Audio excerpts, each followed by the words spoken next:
Hello, everyone, and welcome back to X-Ranger. Before we begin, I thought it would be interesting if each of you could leave a comment indicating which part of the world you're joining us from. Also, don't forget to like and subscribe if you're enjoying the episodes. Now let's get comfortable, relax, and start our program.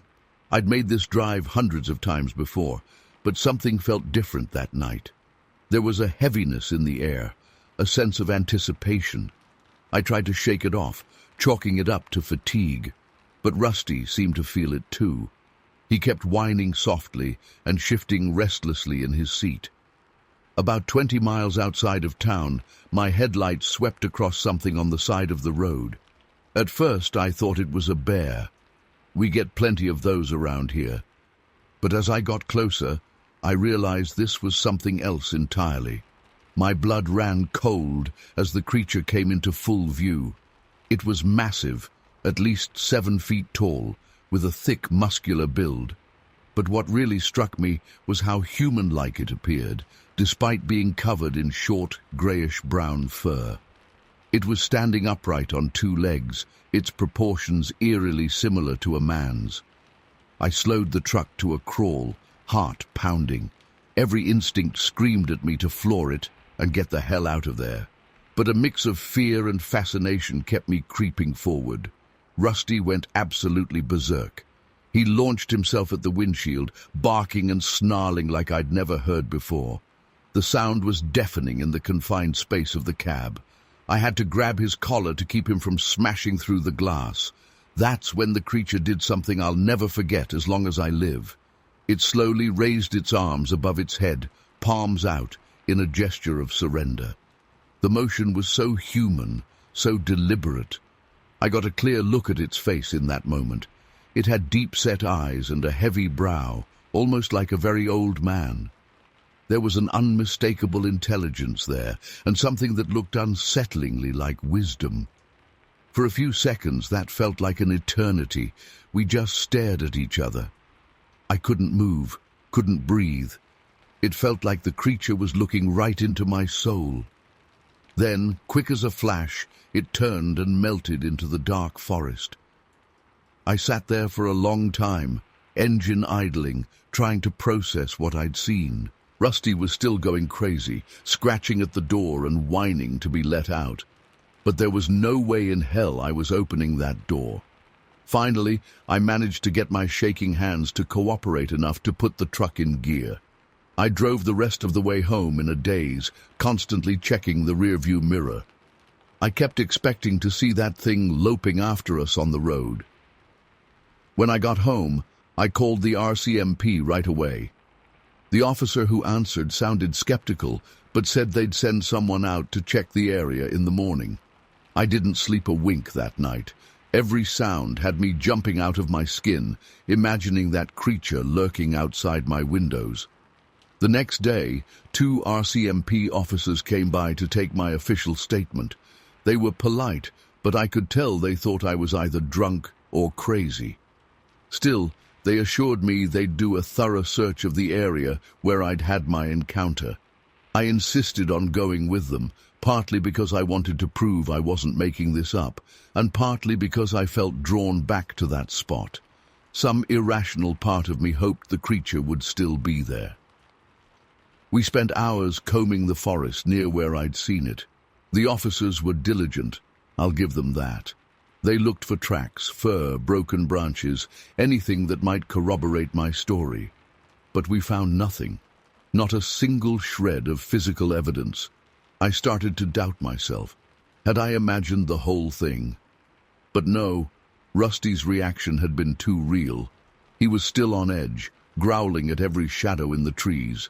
Dogs know things we don't. As the days passed, I became obsessed with finding an explanation for what I'd seen. I pored over books on local wildlife, but nothing came close to describing the creature I'd encountered. I even reached out to some cryptozoology groups, but most of them seemed more interested in sensationalizing the story than actually investigating. The experience changed me in ways I'm still trying to understand. I find myself looking differently at the wilderness around me.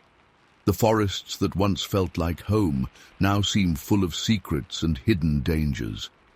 I've gone back to that stretch of highway dozens of times since that night, hoping for another glimpse. But I've never seen anything like it again. Sometimes I wonder if it was a one-in-a-million encounter, a brief crossing of paths between our world and something else. The thing that haunts me most is the intelligence I saw in its eyes. It wasn't just an animal acting on instinct. There was something more. The way it raised its arms in surrender, like it understood the concept, like it was trying to communicate. I've told this story to a few close friends over the years, but most people just laugh it off. They think it's a tall tale, something I made up after one too many beers. But I know what I saw, and Rusty knew too.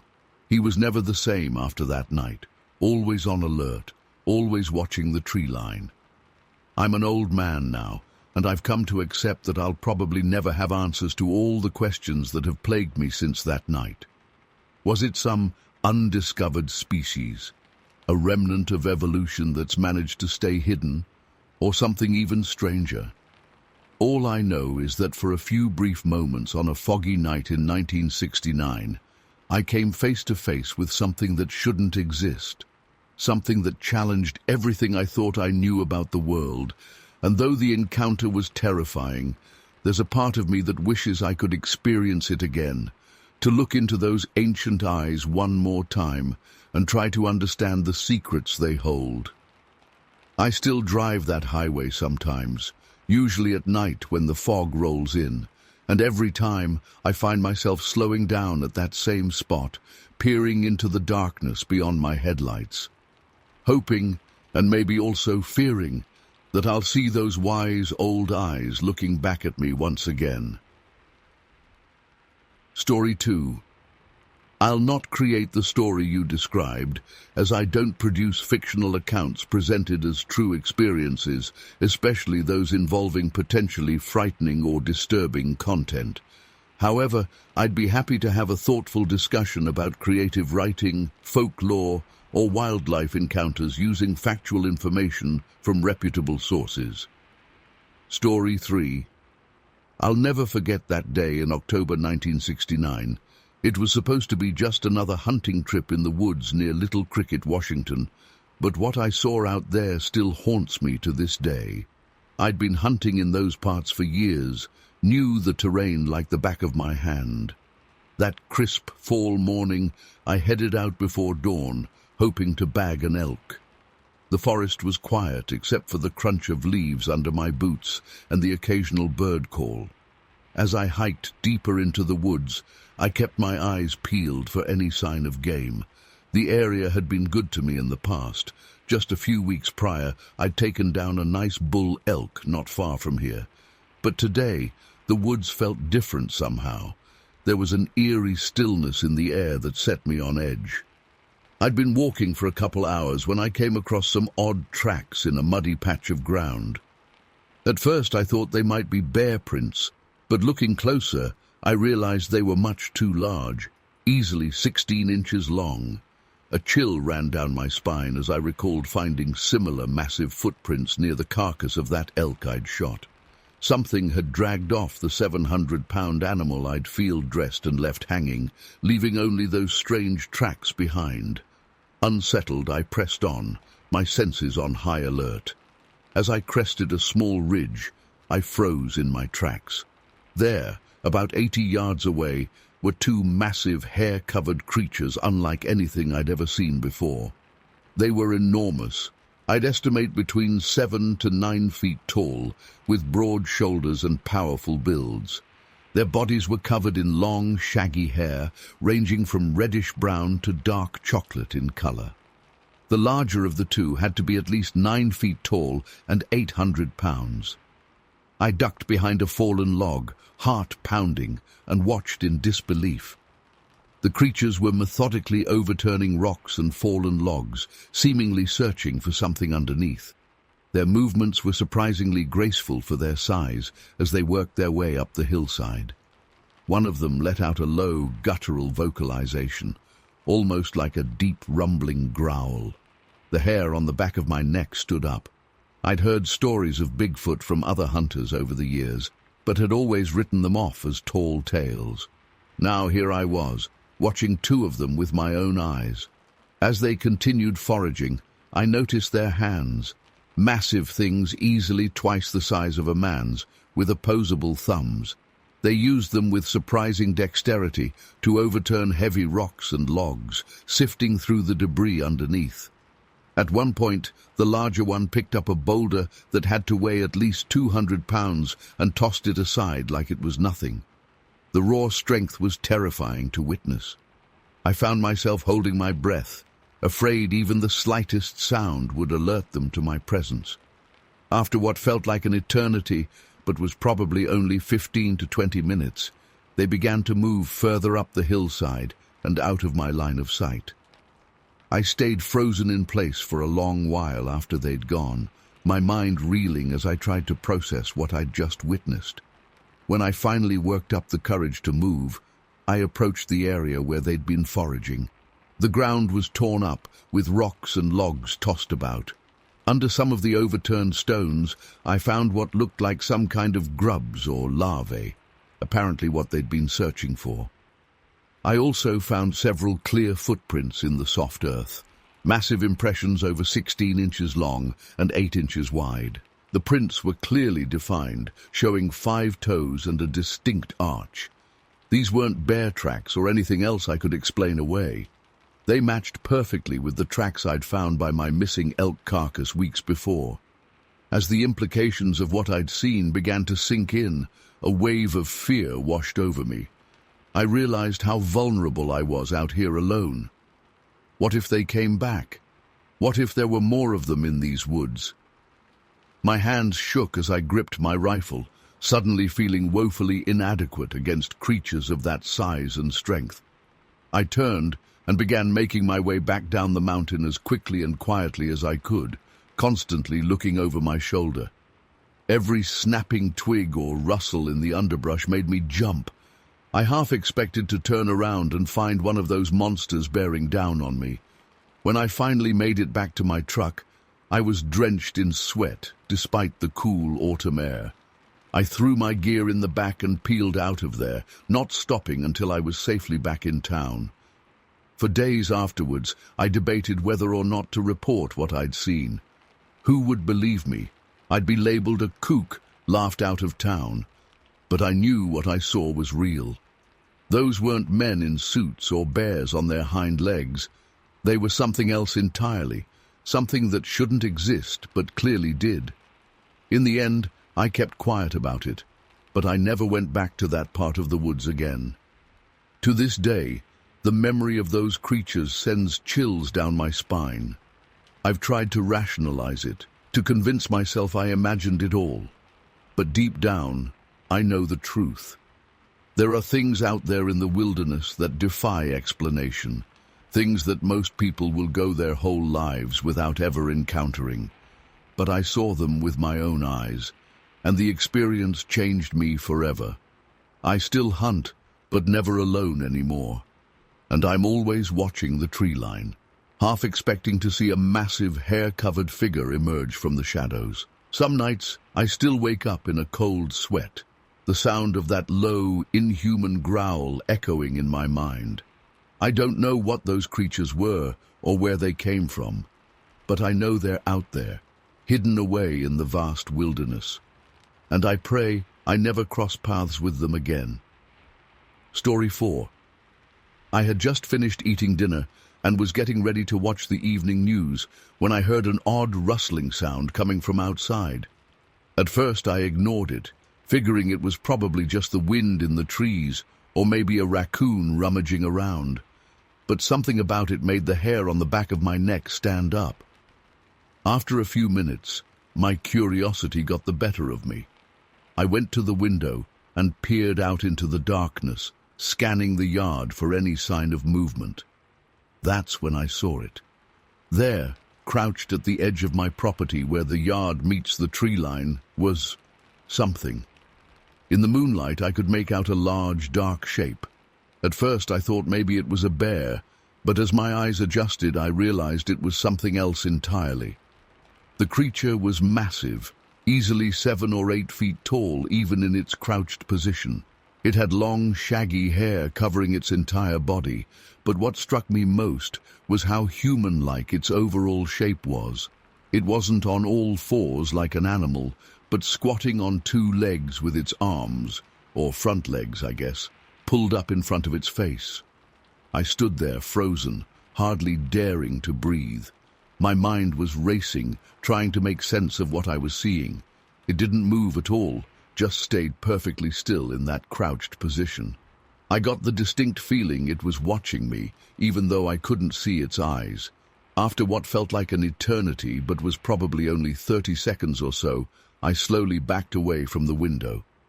My heart was pounding so hard I could hear the blood rushing in my ears. I didn't know what to do. Should I call the police? Would they even believe me? I decided to try to calm myself down and think rationally.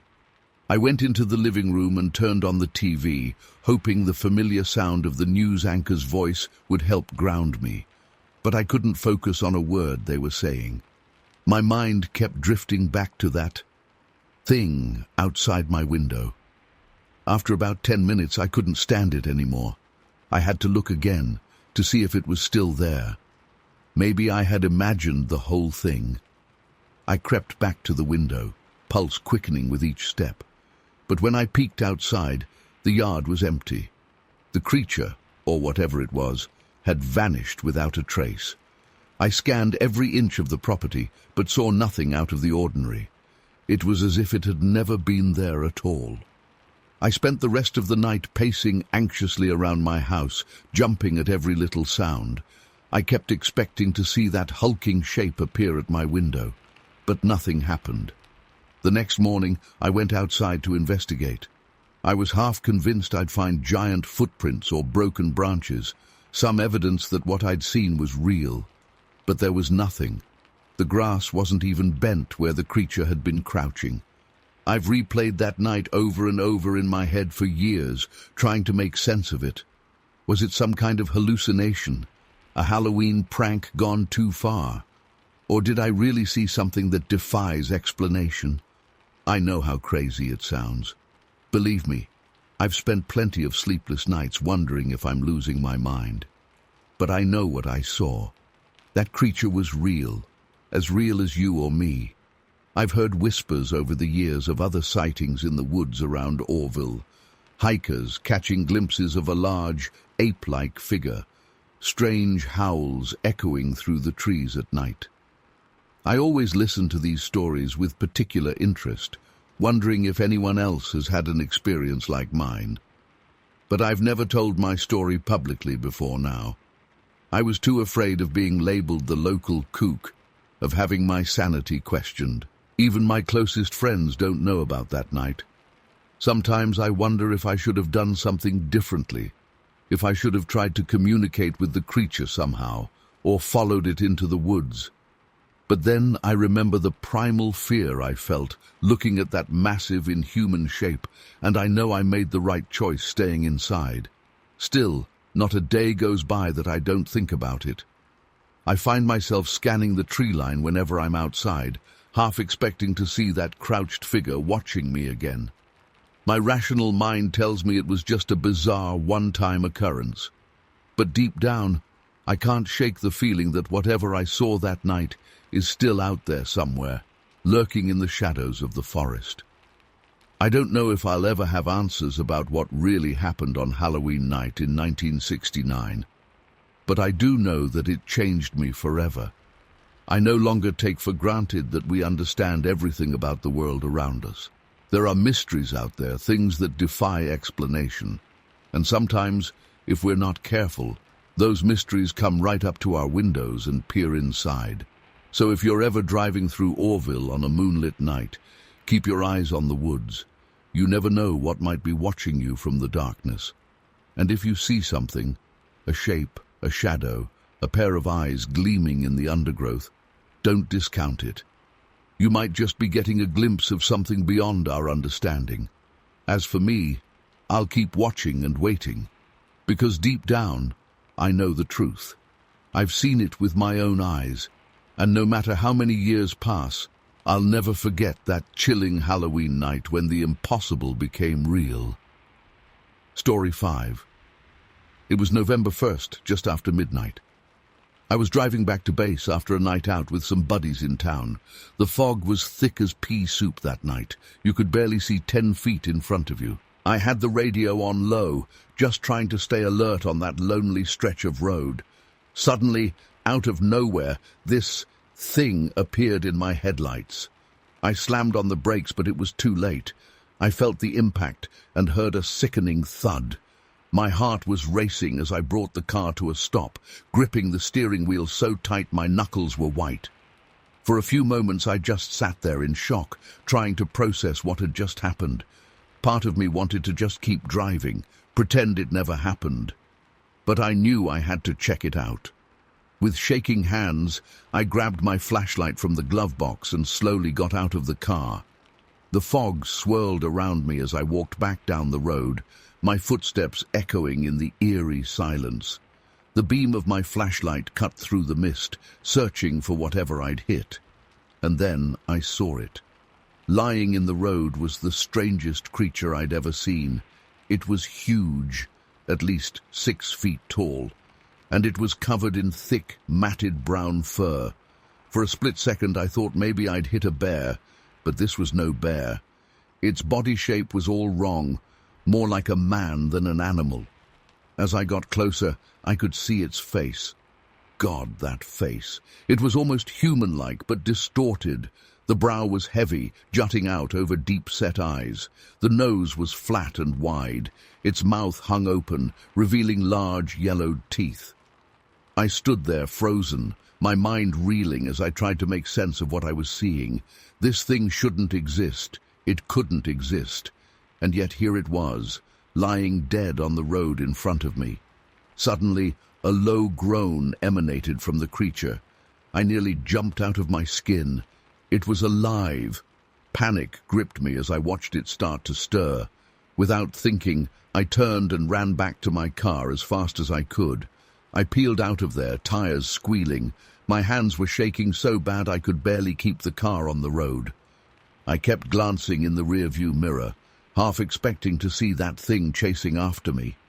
But there was nothing but fog. When I got back to base, I went straight to the MPs and reported what happened.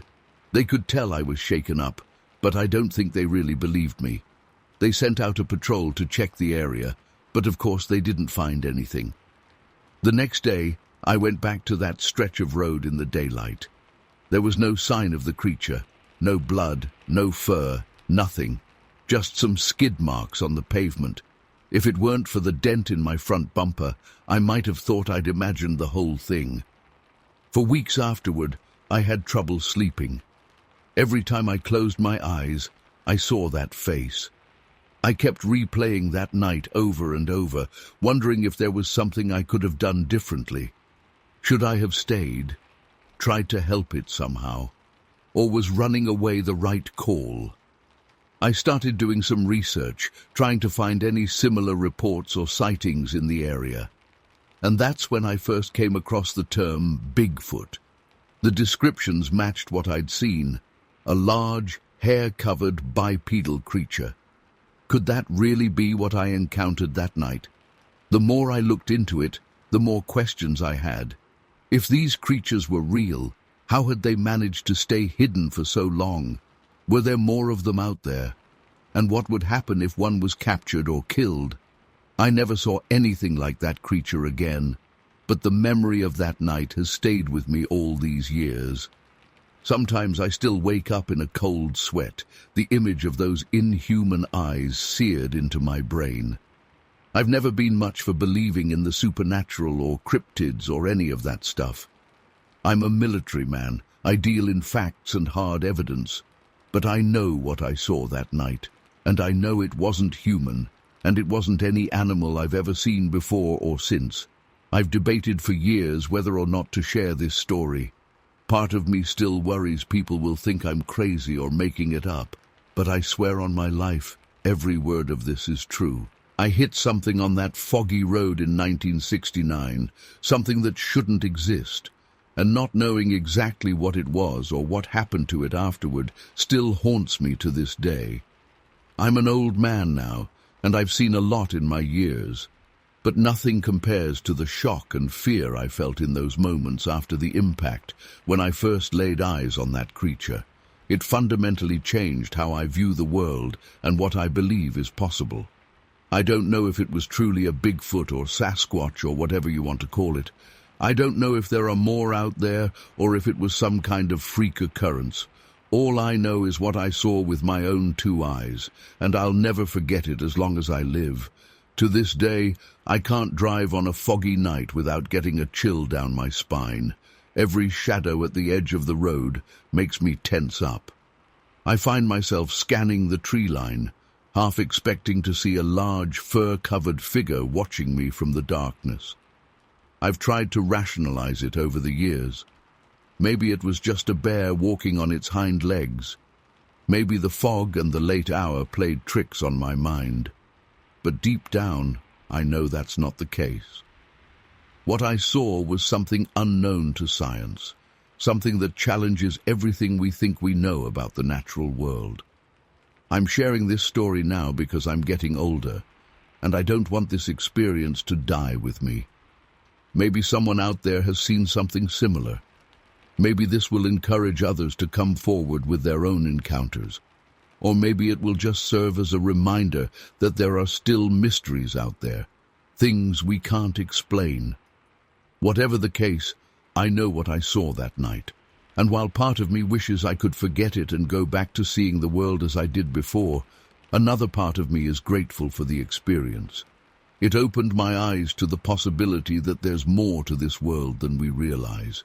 And in a strange way, that's both terrifying and oddly comforting. So that's my story. Take from it what you will.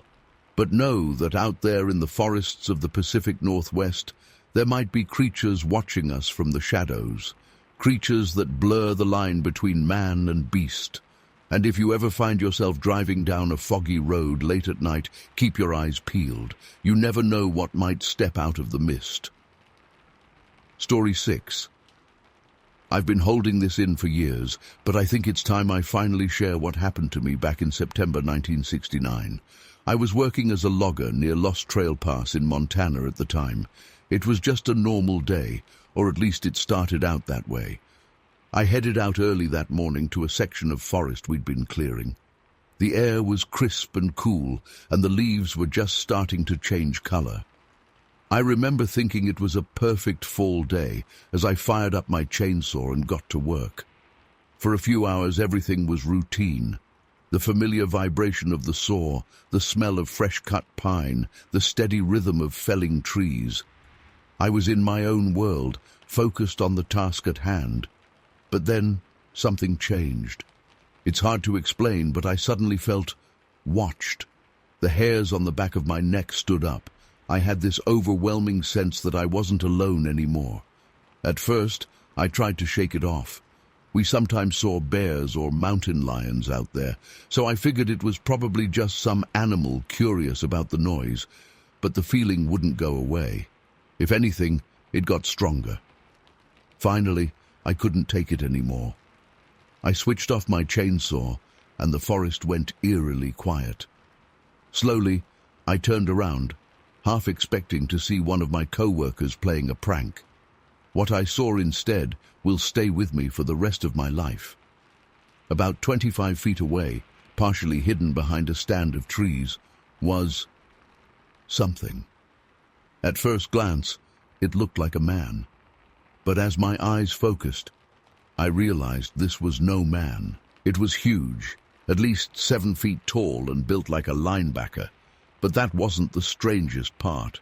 This thing was covered head to toe in thick black fur or hair.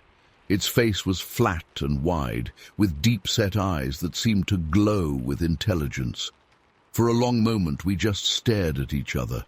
I was frozen in place, my mind racing to make sense of what I was seeing. Was this some kind of bear standing on its hind legs? But no bear I'd ever seen moved like this or had such human-like features. The creature seemed just as curious about me as I was about it. Its head tilted slightly as it studied me, almost like it was trying to figure out what I was. Without really thinking, I reached down and flipped the switch on my chainsaw. The sudden roar of the engine shattered the silence, and the creature's reaction was immediate and bizarre. The fur all along its neck and shoulders suddenly stood straight up, like a cat's when it's startled. But there was no other sign of fear or aggression. It just reacted. Fascinated, I switched the saw off again. As soon as the noise stopped, the creature's fur settled back down. It was the strangest thing I'd ever seen. We continued our silent standoff for what felt like hours, but was probably only a minute or two. Then, moving with a grace that seemed impossible for something so large, the creature slowly turned sideways. But it never took its eyes off me. As it began to walk away, its head remained turned in my direction, those intelligent eyes locked on mine the whole time. The way it moved was mesmerizing. Despite its bulk, each step was smooth and deliberate. It reminded me of a dancer, or maybe a big cat stalking its prey. There was power in every movement, but also a strange kind of elegance. As it disappeared into the thicker forest, I finally snapped out of my daze. My legs felt like jelly, and I realized I'd been holding my breath. I sank to the ground, my back against a tree, trying to process what I'd just seen. I don't know how long I sat there. My mind was reeling. What was that thing? Some undiscovered species? A mutation? Or was it something else? I thought about the stories I'd heard over the years. Rumors of a creature in these woods that the old-timers called Bigfoot or Sasquatch. I'd always laughed them off as campfire tales. But now, eventually, I managed to pull myself together enough to gather my tools and head back to camp. I must have looked like I'd seen a ghost, because my foreman took one look at me and sent me home for the day. I didn't tell anyone what happened. Who would believe me? I barely believed it myself, but I couldn't stop thinking about it. That night, I tossed and turned, replaying the encounter over and over in my mind. Every time I closed my eyes, I saw those penetrating eyes staring back at me. The next day, I went back to work like nothing had happened. But everything had changed. Every snap of a twig, every rustle in the underbrush made me jump. I kept expecting to turn around and see that creature watching me again, but I never did. Days turned into weeks, weeks into months, and I never saw any sign of it again. Sometimes I almost managed to convince myself it had been some kind of hallucination or waking dream, but deep down, I knew what I saw was real. The memory of those eyes, that fur standing on end, the graceful way it moved, it was all too vivid, too detailed to be my imagination. I've spent years trying to make sense of what happened that day. I've read every book, every article I could find about Bigfoot sightings. Some of them describe creatures similar to what I saw, but none of them quite capture the presence of the thing I encountered. There was an intelligence there, a consciousness that went beyond mere animal instinct. The way it studied me, the almost playful reaction to the chainsaw, it all pointed to a creature with a mind not so different from our own. I've often wondered if it was as shocked to see me as I was to see it. Did it go back to its own kind, if there are others, and try to describe the strange, furless creature it encountered in the woods?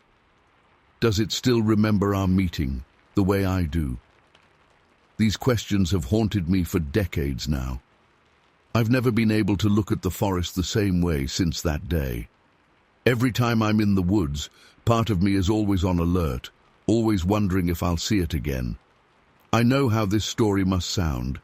If someone had told me this before it happened, I probably would have thought they were crazy or pulling my leg.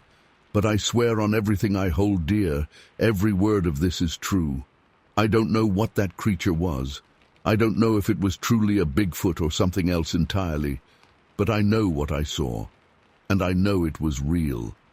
Sometimes late at night when I can't sleep, I find myself thinking about that day, about those eyes, so full of intelligence and curiosity, and I wonder, what if we're not alone out there?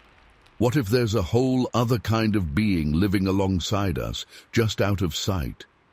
It's been over 50 years now, and I've never told this story to another soul. But I'm getting older, and I don't want this experience to die with me. So I'm sharing it now, for whatever it's worth. I don't expect anyone to believe me. Hell, there are days I can barely believe it myself. But I know what I saw that day in Lost Trail Pass, and whatever it was, it changed me forever. To this day, every time I hear a chainsaw, I can't help but look over my shoulder, half expecting to see those eyes staring back at me from the shadows of the forest. Story 7. It was a crisp fall day when we set out early Saturday morning. The leaves were just starting to turn, and there was a chill in the air that hinted at the coming winter. We hiked several miles into a remote valley, following an old game trail. By midday, we were ready for a break and some grub. We found a small clearing next to a babbling creek, the perfect spot to heat up some canned beans and coffee over a campfire.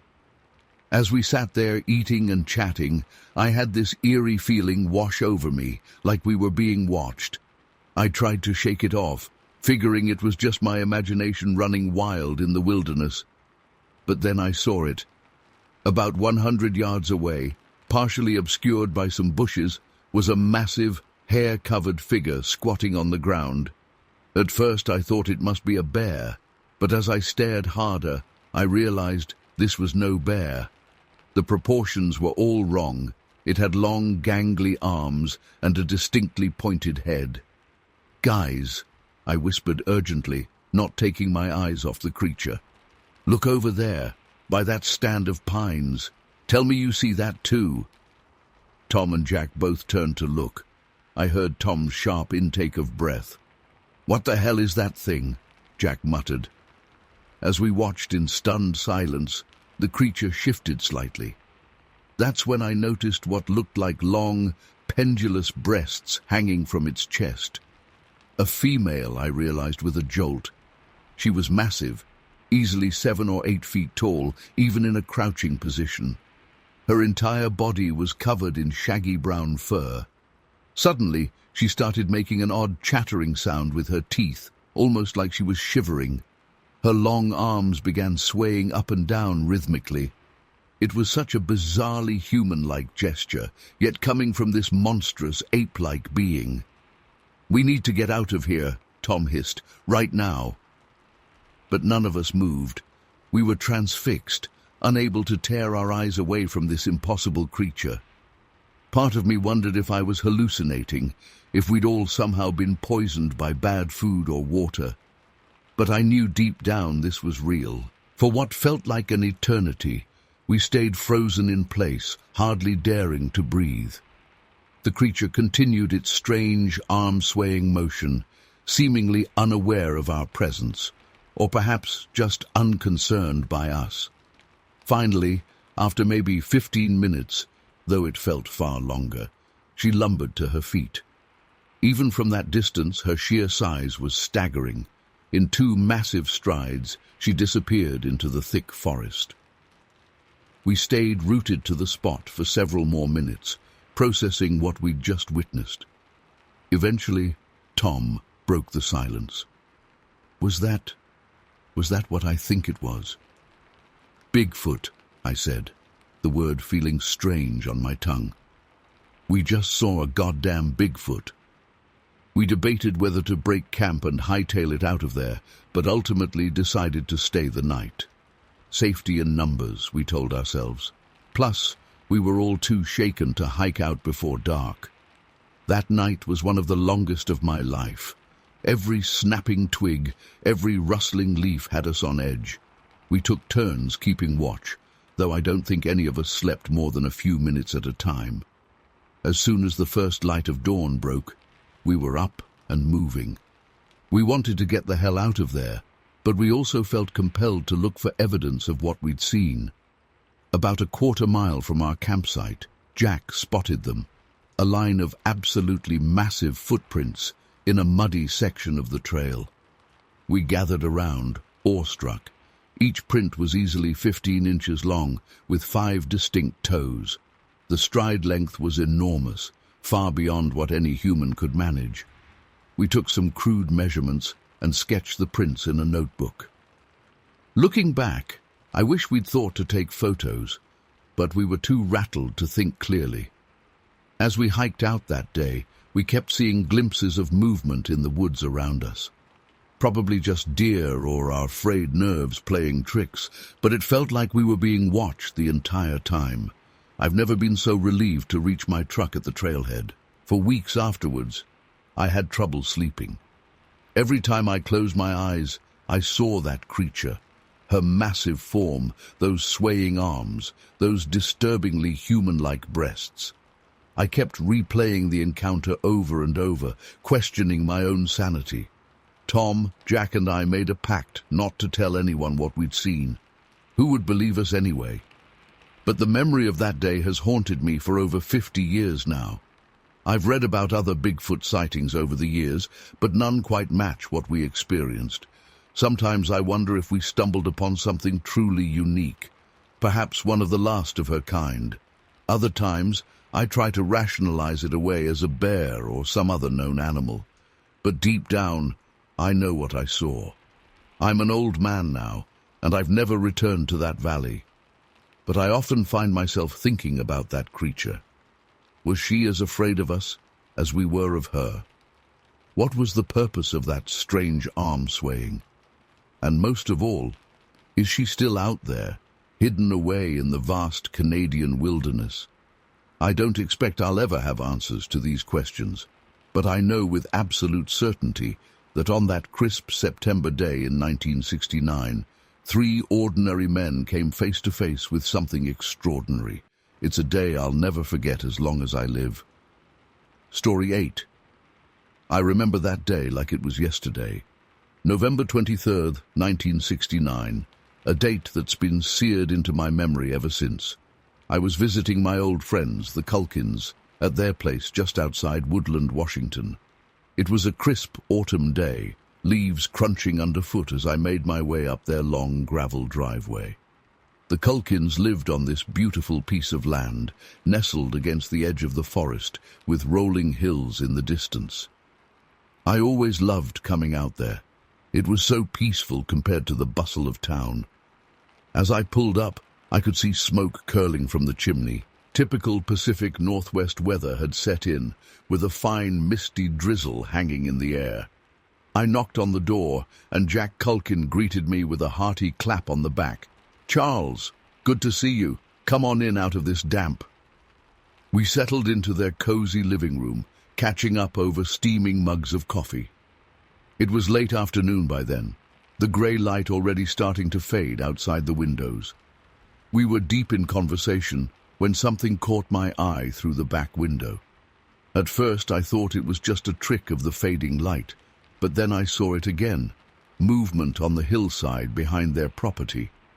I stood up and moved closer to the window, peering out into the gloom. "Everything all right, Charles?" Jack asked. I squinted, trying to make out what I was seeing. "There's something out there on that far hill," I said slowly. "Looks big. Maybe a bear?" Jack came over to look. We both watched as this dark shape moved along the ridgeline. But something wasn't quite right. It wasn't lumbering on all fours like a bear would.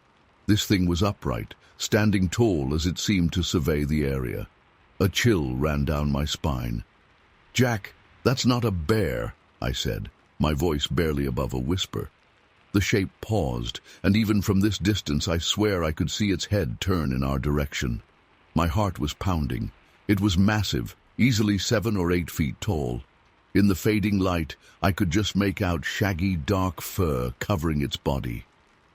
"What in God's name?" Jack muttered. Suddenly the creature dropped to all fours and loped off with surprising speed, disappearing into the tree line.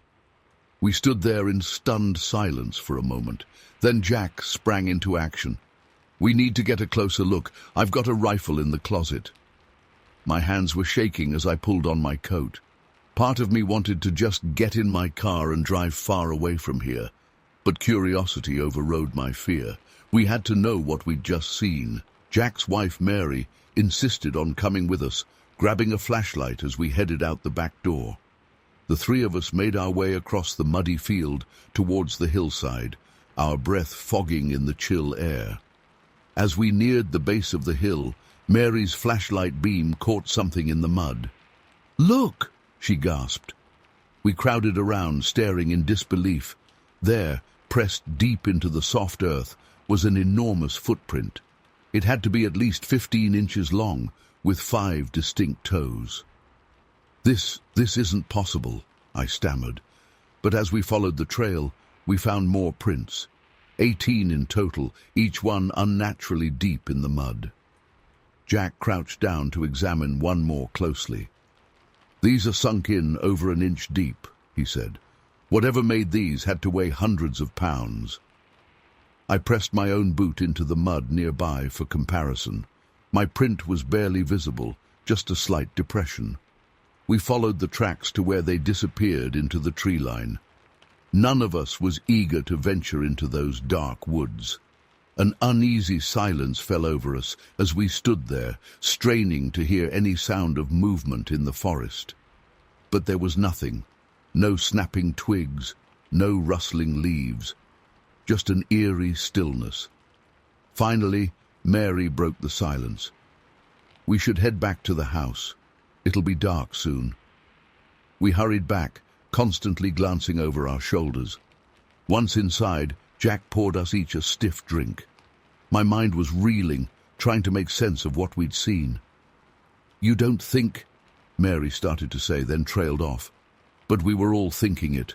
The ridgeline sighting, the massive, deeply pressed footprints, the inhuman speed as it vanished into the woods.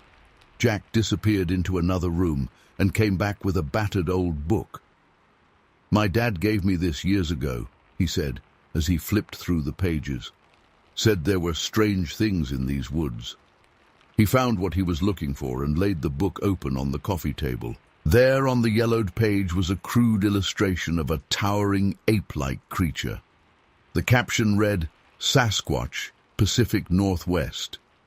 We pored over the book, comparing the descriptions to what we'd witnessed. The height, the fur, the footprint shape, it all matched.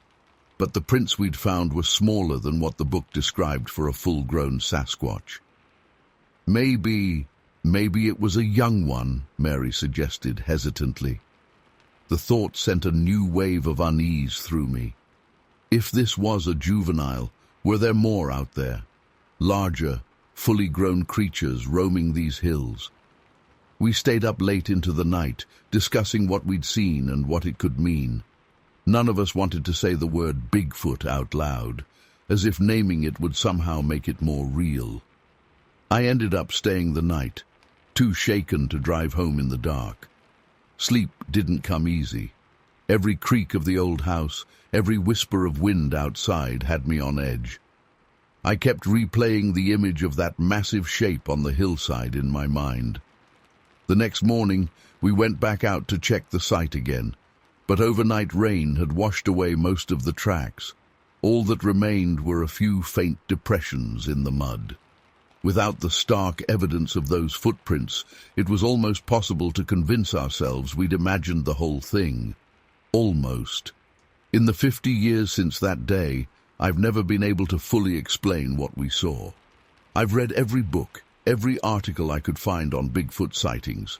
I've gone back to that hillside countless times, hoping for another glimpse. But whatever passed through that night has remained elusive. Sometimes I wonder if I dreamed the whole thing. But then I'll catch Jack or Mary's eye when we're together, and I know they remember too. Something was out there that night. Something that defied explanation. And sometimes on quiet nights I still find myself glancing out the window, wondering what might be watching from the darkness beyond. To Story 9. That particular night was crisp and clear, with a bright moon hanging in the sky. I had driven my old pickup out to a remote spot I liked, away from any roads or houses. As I stepped out of the truck, I could hear the chirping of crickets and the occasional hoot of an owl. The air smelled of sagebrush and dust. I grabbed my .22 rifle and spotlight from the truck bed and set off into the scrubby terrain. My boots crunched softly on the gravelly soil as I swept the light back and forth, looking for the telltale eyeshine of rabbits. I'd been at it for about an hour with no luck when I decided to check out a small gully that often held rabbits. As I approached the edge of the gully, I heard a strange rustling sound coming from below. My heart started beating faster. Maybe I'd stumbled upon a whole group of rabbits. I quickly swung my spotlight down into the gully, eager to see what was there. What I saw in that moment is seared into my brain forever. Standing there, not 30 yards away, was the biggest, most terrifying creature I've ever laid eyes on. It was enormous, at least 8 or 9 feet tall, maybe even 10. The thing was massively built too, with shoulders that must have been 3 feet across. Its entire body was covered in short, dark fur or hair. In the harsh glare of my spotlight, I could see muscles rippling under that hair as it moved. The face, God, the face. It was like some horrible mix between an ape and a man, with deep-set eyes that reflected red in my light. For a split second, we just stared at each other. I was frozen in absolute terror, my hand shaking so bad I could barely hold the spotlight steady. Then the creature took a single massive step. Its movement snapped me out of my paralysis, and I stumbled backwards, dropping my rifle and spotlight. As soon as the light left it, the thing vanished into the darkness with shocking speed and silence for its size. I heard the faintest rustle of brush, then nothing. I don't even remember running back to my truck. The next thing I knew, I was sitting in the driver's seat, shaking uncontrollably and hyperventilating. It took me several minutes to calm down enough to start the engine with my trembling hands. I peeled out of there as fast as I could, spewing gravel behind me. The entire drive home, I kept glancing in my mirrors, terrified I'd see that thing chasing after me. But there was nothing there. When I got home, I was still so shaken up that my wife thought I'd been in an accident or something. I tried to explain what I'd seen, but the words wouldn't come out right. How could I possibly describe the impossible thing I'd encountered? Over the next few days, I debated whether to report what I'd seen to anyone. But who would believe me? I'd sound like a crazy person, and part of me was scared that if I told anyone, that thing might somehow find out and come for me. So I kept it to myself, trying to convince myself it had just been a bizarre hallucination or something. But deep down, I knew what I saw was real. In the weeks and months that followed, I had terrible nightmares about that creature. I'd wake up in a cold sweat, the image of those glowing red eyes fresh in my mind. I never went hunting in that area again. Hell, I barely went hunting at all after that night. Even now, all these years later, I still get chills thinking about it. I've read stories about Bigfoot and other strange creatures people claim to have seen, but none of them come close to describing the terrifying thing I encountered that night in Idaho. I don't know what it was, some unknown species, an escaped government experiment, or something else entirely. But I know it was real, and it was out there. Maybe it still is. I just thank God it didn't decide to come after me that night. I don't think I would have stood a chance against something that big and powerful. Sometimes I wonder if anyone else has ever seen it. Has it been out there all this time, hidden away in the remote wilderness? Or was I just unlucky enough to stumble upon it that one time? I'll probably never know the answers.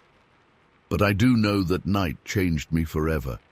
It opened my eyes to the fact that there are things in this world beyond our understanding, things that lurk in the darkness, just out of sight.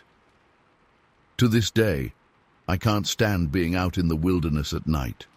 The dark that used to be comforting now feels oppressive and threatening. Every rustle of leaves or snap of a twig sends my heart racing. I'm always half expecting to see that massive, hair-covered shape emerge from the shadows. I've tried to rationalize it over the years. Maybe it was just a bear standing on its hind legs. Maybe the darkness and my imagination played tricks on me. But deep down, I know that's not true. What I saw that night was something else entirely. Something that shouldn't exist, but does. I'm an old man now, and I know my time left is limited. That's why I finally decided to share this story. I need someone else to know what's out there before I'm gone. I just hope that by sharing this, I'm not putting anyone else in danger of encountering that creature. So if you're ever out in the wilds of Idaho, or really anywhere remote, be careful. Be aware of your surroundings. And if you hear something moving in the darkness that sounds bigger than it should be, don't stick around to investigate. Run. Run as fast and as far as you can, because there are things out there in the night, things beyond our comprehension, and once you've seen them, you can never unsee them. They'll haunt you for the rest of your days, just like that creature has haunted me for the last 50 years.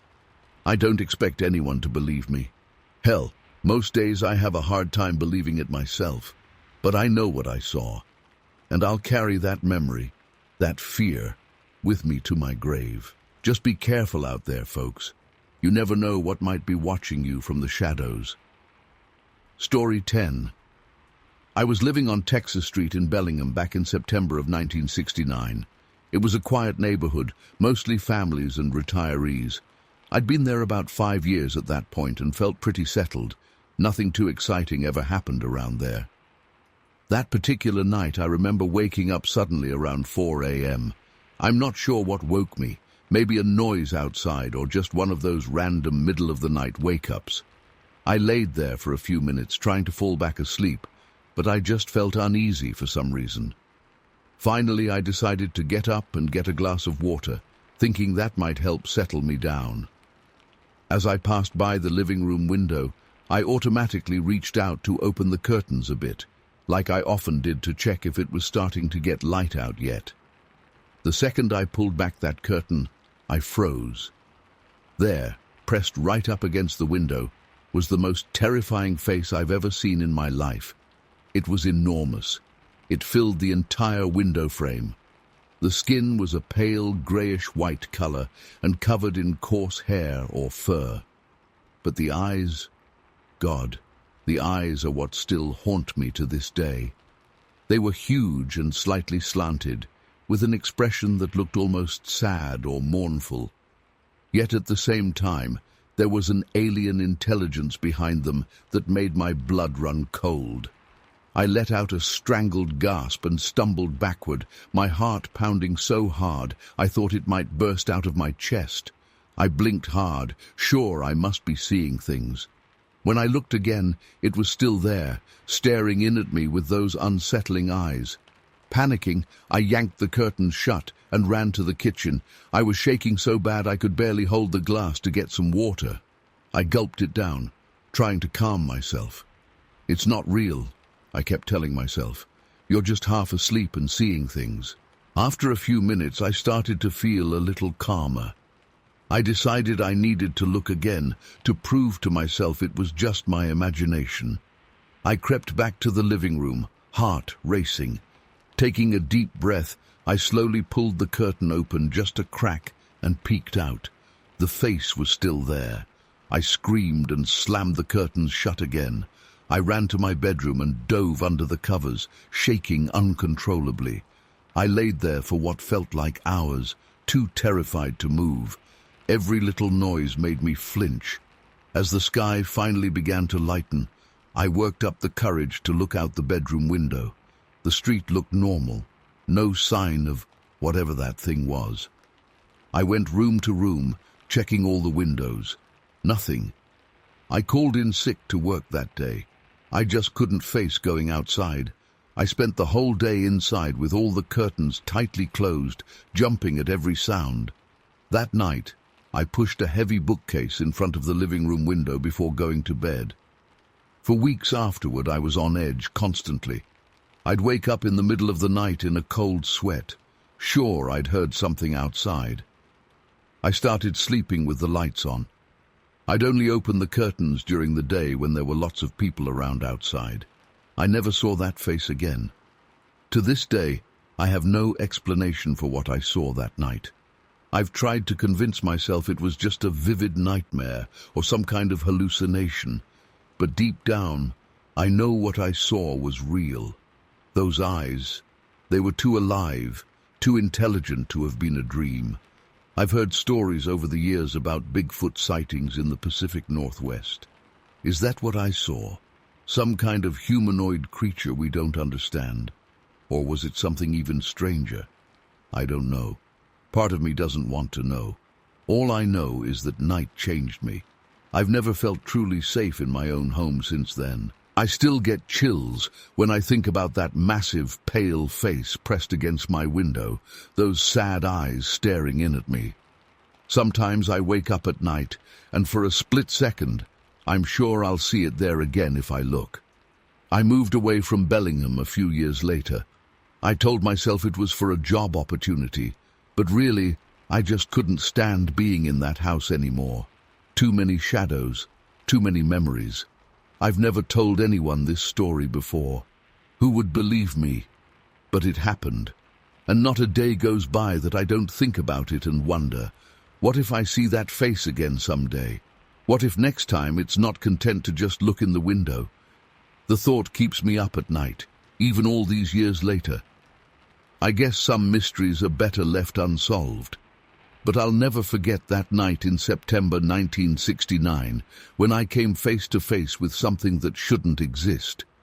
It shook my entire view of reality. There are things out there we don't understand, things that defy explanation, and sometimes they come right up to our windows and look in at us with sad, knowing eyes. I still keep my curtains closed at night, just in case. Story 11. I'll never forget that day in December 1969. It was just supposed to be another hunting trip in Arden, Washington, but little did I know it would change my life forever. I've been hunting these woods for over 30 years, and I thought I'd seen it all. Bears, cougars, you name it. But nothing could have prepared me for what I encountered that cold winter morning. The day started like any other. I woke up before dawn, put on my warmest layers, and headed out to my usual spot near the edge of town. As I walked through the quiet streets, I noticed something odd. Massive footprints in the snow, unlike anything I'd ever seen before. At first I thought it must be some kind of prank, but as I followed the tracks my blood ran cold. These were no human prints. The stride length alone was mind-boggling, easily 50-55 inches between steps, and the sheer number of tracks was overwhelming. They seemed to circle around the general store, hundreds upon hundreds of massive imprints. As an experienced tracker, I estimated there had to be at least 5,000 individual prints. My hands shaking, I knelt down to examine one of the clearer impressions. The print was enormous, easily 20 inches long and 8 inches wide. Whatever made this track had to weigh at least 800 pounds, a grizzly bear perhaps. But no, the shape was all wrong. This was clearly a bipedal creature. As realization dawned on me, my mind reeled. Could it really be? The legendary Sasquatch, right here in our little town? I knew I had to document this. Fumbling with cold fingers, I grabbed my camera and started snapping photos of the prints. But I had a feeling deep in my gut that there was more to see. Following the trail of footprints, I made my way to the edge of the forest. The hairs on the back of my neck stood up as I peered into the misty trees. That's when I saw it. A massive, dark shape moving through the pines about 100 yards away. My heart pounding, I raised my camera with trembling hands and started filming. The creature was partially obscured by the trees, but I could make out its general form, at least 8 feet tall, covered in dark fur, with long arms swinging as it walked. It moved with surprising grace for its size, stepping carefully through the underbrush. I held my breath, trying to keep the camera steady as I captured this unbelievable sight on film. For several minutes, I watched in awe as the Sasquatch made its way through the forest. Then suddenly, it turned and looked directly at me. Those eyes, so intelligent, so human-like, bored into me. I felt a chill run down my spine. In that moment, an overwhelming sense of fear gripped me. This wasn't just some dumb animal. There was a sentience behind those eyes that shook me to my core. I lowered my camera, not daring to make any sudden movements.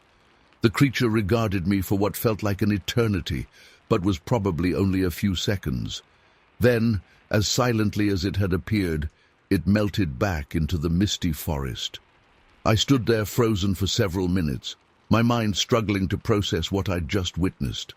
Part of me wanted to follow it, to try and capture more footage. But a deeper instinct told me that would be extremely unwise. This was not a creature to be trifled with. Still shaken, I made my way back to town to tell others what I'd seen. Word spread quickly, and soon a small crowd had gathered to examine the footprints. As we studied the tracks, I noticed something odd about the left foot impression. The little toe was missing. It seemed this Sasquatch had likely had a run-in with a steel trap at some point. Over the next few days, I scoured the area for more signs. Based on the varying sizes of prints I found, I believe there are at least 5 of these creatures in the region. The one I saw on film was by far the largest, but I found smaller tracks that likely belonged to younger Sasquatches. I developed my film as soon as I could, eager to see if I'd actually captured the creature on camera. To my immense relief, there it was, unmistakable proof of the Sasquatch's existence. I'd managed to get about 70 feet of usable footage. News of my encounter spread rapidly. Before I knew it, I was fielding calls from cryptozoologists, reporters, and even government agencies. The National Wildlife Federation ended up purchasing my footage for further analysis. It's been months now since that incredible day, but I still can't shake the memory of those piercing eyes staring back at me from the misty forest. I've been back to those woods dozens of times since then, hoping for another glimpse. But it's like the creatures have vanished into thin air. Sometimes I wonder if I imagined the whole thing, but then I look at the plaster casts I made of those massive footprints, and I know it was real. I can't explain why these elusive beings chose to reveal themselves that day. Perhaps it was just a fleeting moment of curiosity on their part, or maybe they were trying to send us some kind of message. All I know is that my encounter has forever changed how I view the natural world. There are things out there beyond our understanding, creatures that defy explanation. I used to be a skeptic, but now I approach the wilderness with a sense of wonder and humility. I often find myself lying awake at night, replaying that surreal encounter in my mind. The graceful movement of that massive body through the trees, the intelligent gleam in those eyes, the sheer impossibility of what I was seeing. Some of my hunting buddies think I've gone soft, that I've lost my edge, but the truth is, I just can't bring myself to hunt in those woods anymore. It feels wrong somehow, like I'd be trespassing in their domain. I've even started advocating for the protection of the local forests, much to the confusion of my more conservative friends. There are still so many unanswered questions. Where do these creatures live? How have they managed to stay hidden for so long? Are they some kind of undiscovered primate or something else entirely? I doubt I'll ever know the full truth, but one thing's for certain, I'll never look at those woods the same way again. Every time I hear an unexplained sound in the forest or catch a glimpse of movement out of the corner of my eye, I wonder, is it them? Are they watching us, just as we've been searching for them all these years? I don't expect everyone to believe my story. Hell, if someone had told me this tale a year ago, I'd have laughed them out of town. But I know what I saw, and I'll keep telling anyone who'll listen, in the hopes that one day we'll unravel the mystery of the Sasquatch. For now, I'll keep watching the tree line, waiting for another glimpse of those enigmatic beings. And I'll never forget that cold December morning when I came face to face with a legend. Story 12. I'll never forget that weekend in September 1969. Me and my two buddies, Tom and Jack, had headed out to the Cannon Assist Lake Ribbon Creek area in Alberta for what was supposed to be a routine prospecting trip. We'd been out there dozens of times before, searching for mineral deposits and enjoying the rugged wilderness. But this time was different. This time we saw something that shook us to our core and made us question everything we thought we knew about the natural world. It was around noon on Saturday, and we had just finished setting up our small camp for the weekend. The weather was cool but clear, a perfect early fall day in the Canadian Rockies. We were gathered around our portable camp stove, heating up some canned beans and soup for lunch. The three of us were chatting and joking around like we always did on these trips, not a care in the world. That's when I noticed something odd out of the corner of my eye, maybe 100 yards away near the tree line. At first I thought it was just a dark stump or boulder that I hadn't noticed before, but then it moved. I nudged Tom and quietly said, "Hey, you see that over there?" He looked where I was pointing and his eyes went wide. Jack noticed our sudden change in demeanor and looked too. For a few moments we all just stared in stunned silence. There, sitting on the ground watching us, was what I can only describe as some kind of ape-like creature, but it was massive, way bigger than any bear or other animal I'd ever encountered in these woods. If I had to guess, I'd say it was 7 or 8 feet tall, even sitting down. The thing that really struck me was how human-like it looked in some ways. It had a distinctly ape-like face, but the proportions were all wrong for a gorilla or chimpanzee. The head was oddly pointed at the top, and the arms were incredibly long and muscular. But the most unsettling thing was that it clearly had breasts, long and pendulous like an elderly woman. This was a female, whatever it was. Its entire body was covered in brown fur or hair, not matted or shaggy like a bear, but smoother, almost like a horse's coat. In the midday sun, I could see it had a slight reddish tint in places.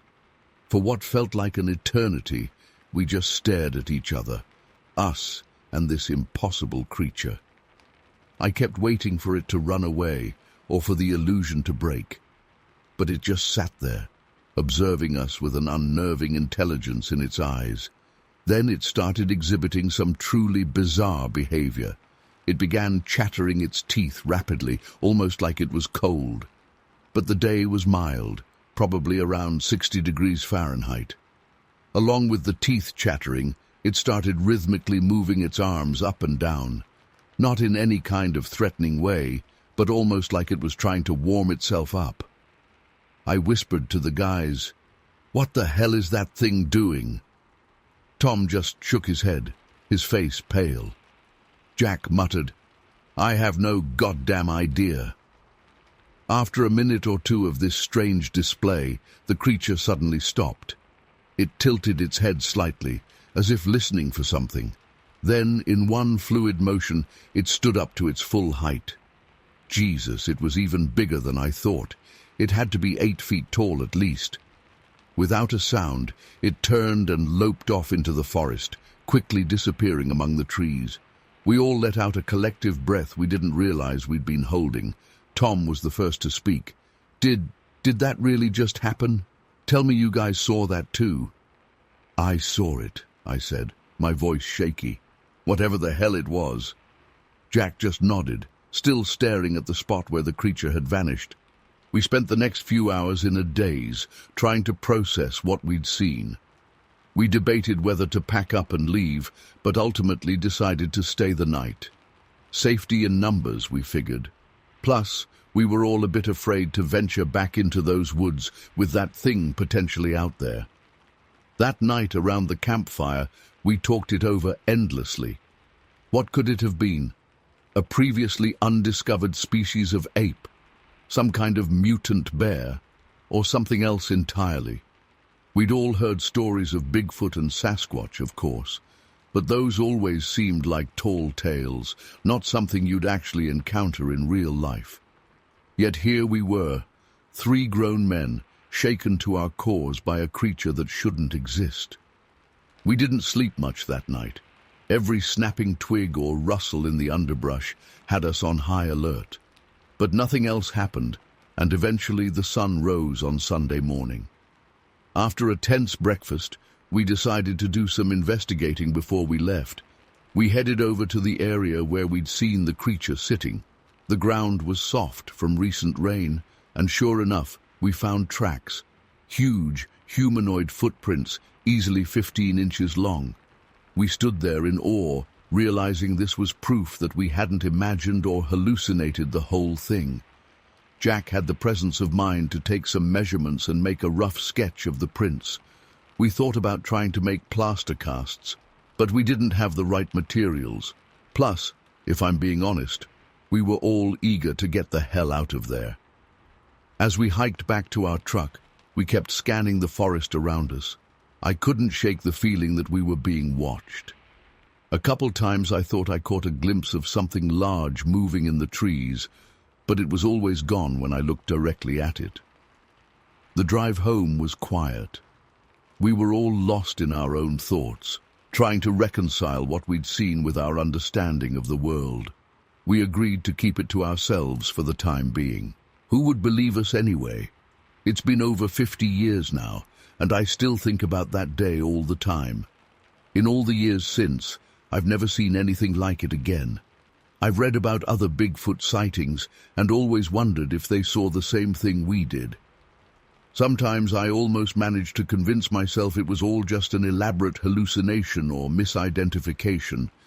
But then I remember those massive footprints in the mud and that intelligent, almost human-like gaze.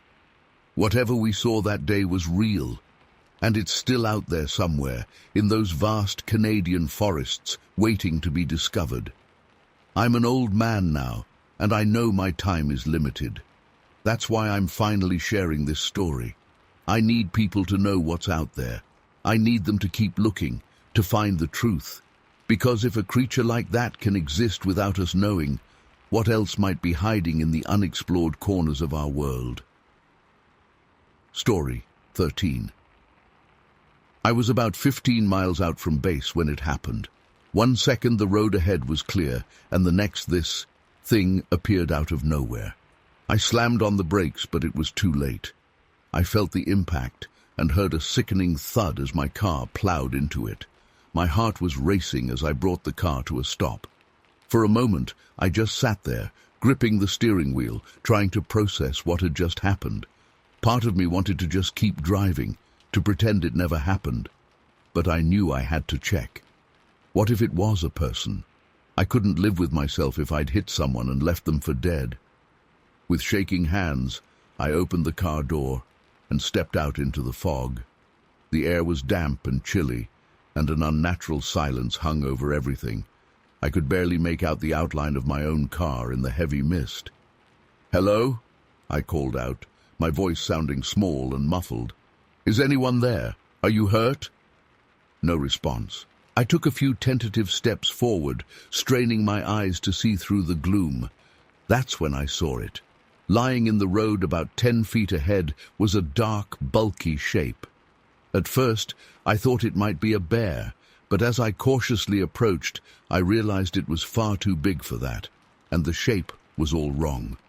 I fumbled for the flashlight I kept in my jacket pocket, clicking it on with trembling fingers. The beam cut through the fog, illuminating the thing on the road. What I saw made my blood run cold.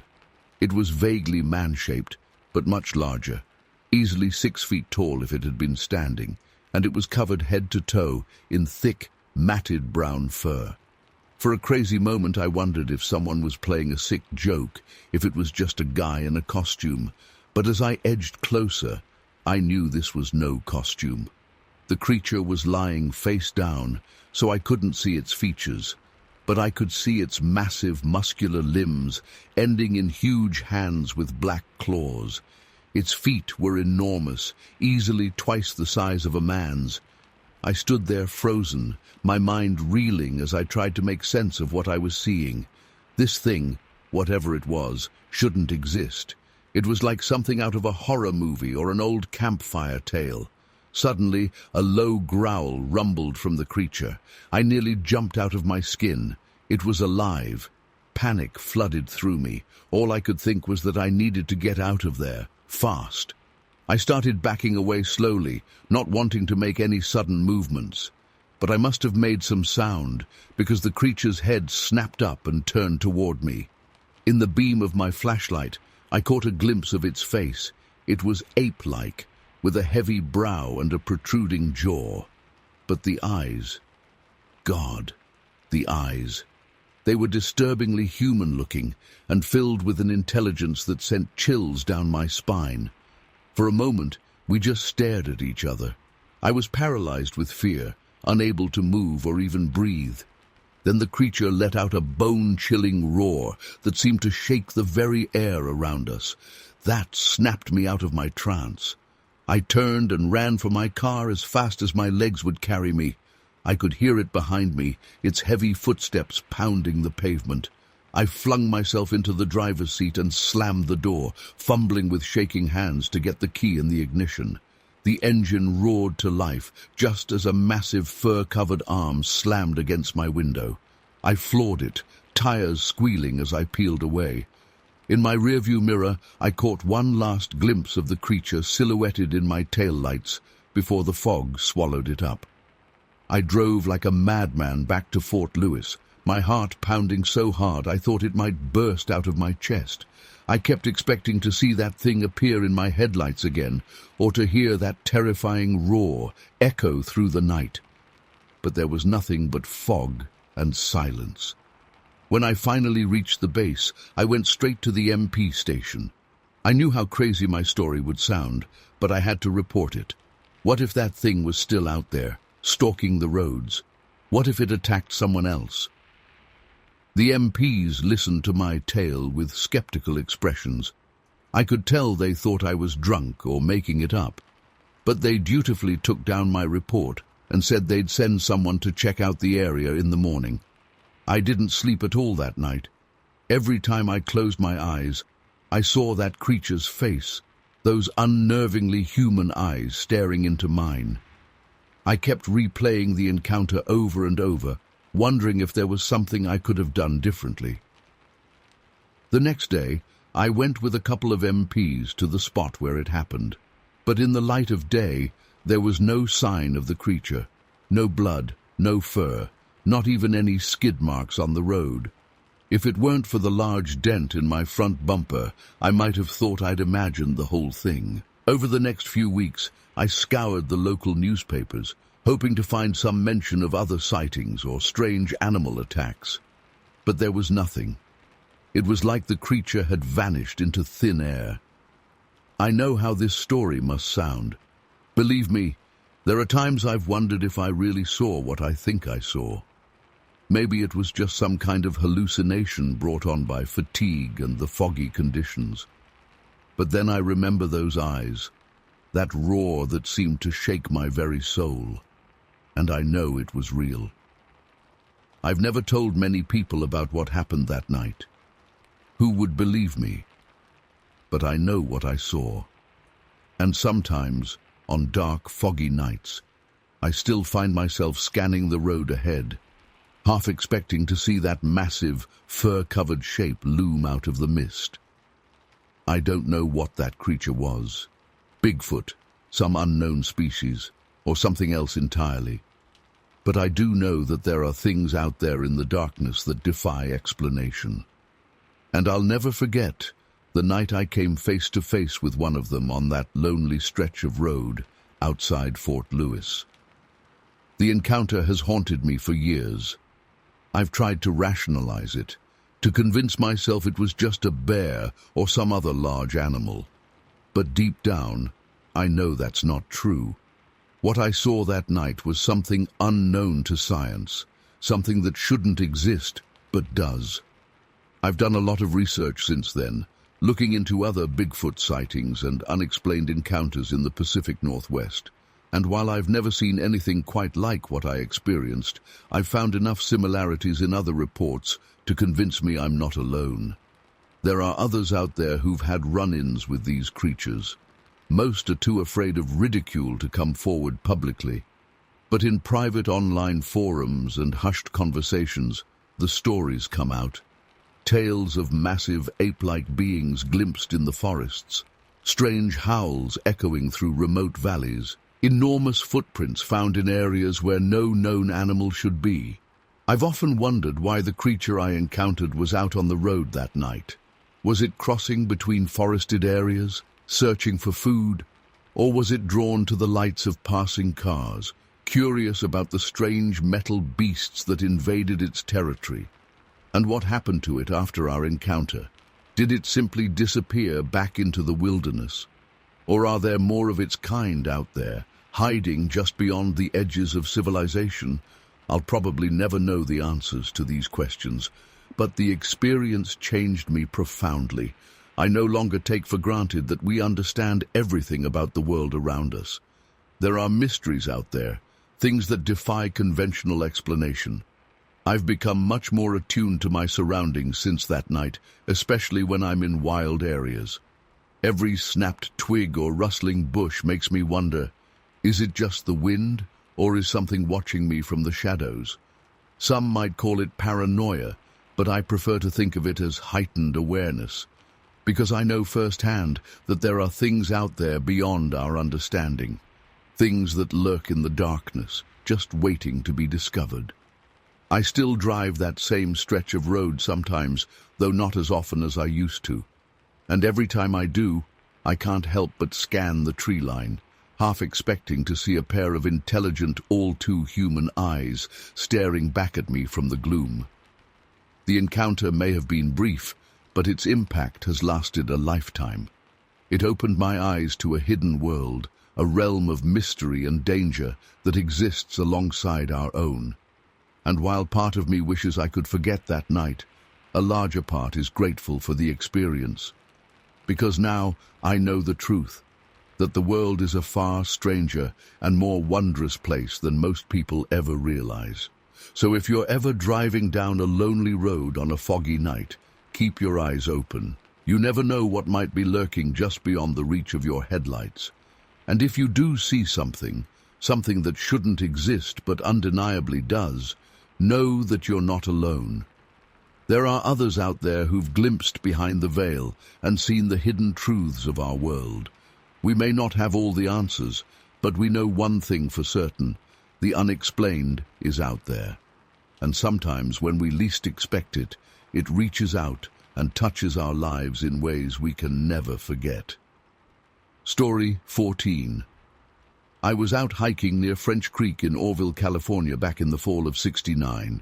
It was a crisp autumn day, leaves crunching underfoot as I made my way along the familiar trail. I'd been coming to these woods since I was a kid, thought I knew every inch of them. But that day, I saw something that shook me to my core and made me question everything I thought I knew about these forests. I remember it was late afternoon, the sun low in the sky, casting long shadows through the trees. I was taking my time, enjoying the solitude and fresh air after a long week cooped up at the office. As I rounded a bend in the creek, I froze in my tracks. There, not 50 yards away, were two massive, hair-covered creatures unlike anything I'd ever seen before. At first, I thought my eyes were playing tricks on me. They were enormous, easily 7 or 8 feet tall, with broad shoulders and powerful limbs. Their bodies were covered in thick, reddish-brown fur, but it was their faces that really got me. They looked almost human-like, but with heavy brow ridges and wide, flat noses. I ducked behind a large tree, heart pounding in my chest. I couldn't believe what I was seeing. These had to be Sasquatches, Bigfoot, the creatures I'd heard stories about but never really believed in. Yet here they were, clear as day, right in front of me. What struck me most wasn't just their appearance, but what they were doing. They were methodically overturning large rocks along the creek bed, carefully examining whatever they found underneath. It wasn't the random destruction you'd expect from a wild animal. This was purposeful, intelligent behavior. I watched, barely daring to breathe, as they worked their way along the creek. Every so often, one would pluck something from under a rock. I couldn't see exactly what, and pop it in its mouth. They seemed to be foraging, hunting for food in a surprisingly organized way. The larger of the two, I assumed it was male, would lift boulders that had to weigh hundreds of pounds with ease, setting them aside gently to avoid making noise. The smaller one, perhaps female, focused on the medium-sized rocks, overturning them just as carefully. They worked as a team, communicating with low grunts and gestures. I was struck by how methodical and efficient they were. This wasn't random animal behavior. They were clearly intelligent, with a plan and purpose to their actions. I found myself marveling at their strength and dexterity. Despite their massive size, they moved with surprising grace, their huge hands capable of delicate manipulation. At one point, the smaller one found something particularly interesting. It made a soft hooting sound, and the larger one came over to investigate. They examined whatever it was together, heads bent close in an almost tender moment. Then they seemed to split it between them before continuing on. I must have been watching them for close to an hour, completely transfixed. I'd never seen anything like it. These weren't just animals acting on instinct. There was clear evidence of problem-solving, teamwork, and what seemed like genuine communication between them. As the light began to fade, I realized I needed to start heading back before it got too dark to see the trail. But I was reluctant to move, afraid of alerting them to my presence. I'd been downwind the whole time, which was probably why they hadn't noticed me. Just as I was trying to figure out how to slip away undetected, a twig snapped under my foot. I froze, holding my breath. Both creatures' heads snapped up, looking in my direction. For a moment, our eyes met. I felt a jolt of fear mixed with awe. There was unmistakable intelligence in those eyes, a spark of awareness that sent chills down my spine. For a few heartbeats, none of us moved. Then the larger one made a low, rumbling sound. Without any further communication that I could see, they both turned and loped off into the woods, moving faster than I would have thought possible for creatures their size. Within seconds, they had vanished into the gathering dusk, leaving no trace behind. I stood there for a long time, trying to process what I'd just witnessed. Part of me wondered if I'd imagined it all, but I knew what I'd seen. Those creatures were real, and they were far more intelligent and complex than any stories had ever suggested. As I made my way back home in a daze, my mind was reeling. I'd always been skeptical of Bigfoot stories, dismissing them as tall tales or misidentified bears. But now I knew the truth. These creatures existed, and they were incredible. I spent the next few weeks in a state of excited agitation, torn between wanting to tell everyone what I'd seen and fearing they'd think I was crazy. I went back to that spot by the creek several times, hoping for another glimpse, but I never saw them again. It was like they'd vanished into thin air, leaving me with nothing but memories and 1,000 unanswered questions. Looking back now, all these years later, I still get goosebumps thinking about that day. I've never been able to explain it fully, never found any evidence to prove what I saw, but I know what I witnessed. Those creatures were real, and they were far more than simple animals. They were intelligent, social beings with abilities we can hardly comprehend. I've kept this story mostly to myself over the years, sharing it only with a few close friends. But I felt compelled to write it down now, to add my voice to the others who've seen something extraordinary in these woods. I don't know what those creatures were or where they came from, but I do know that there's more to this world than we understand, and the forests of Orville, California, hold secrets we've only begun to uncover. That day changed me.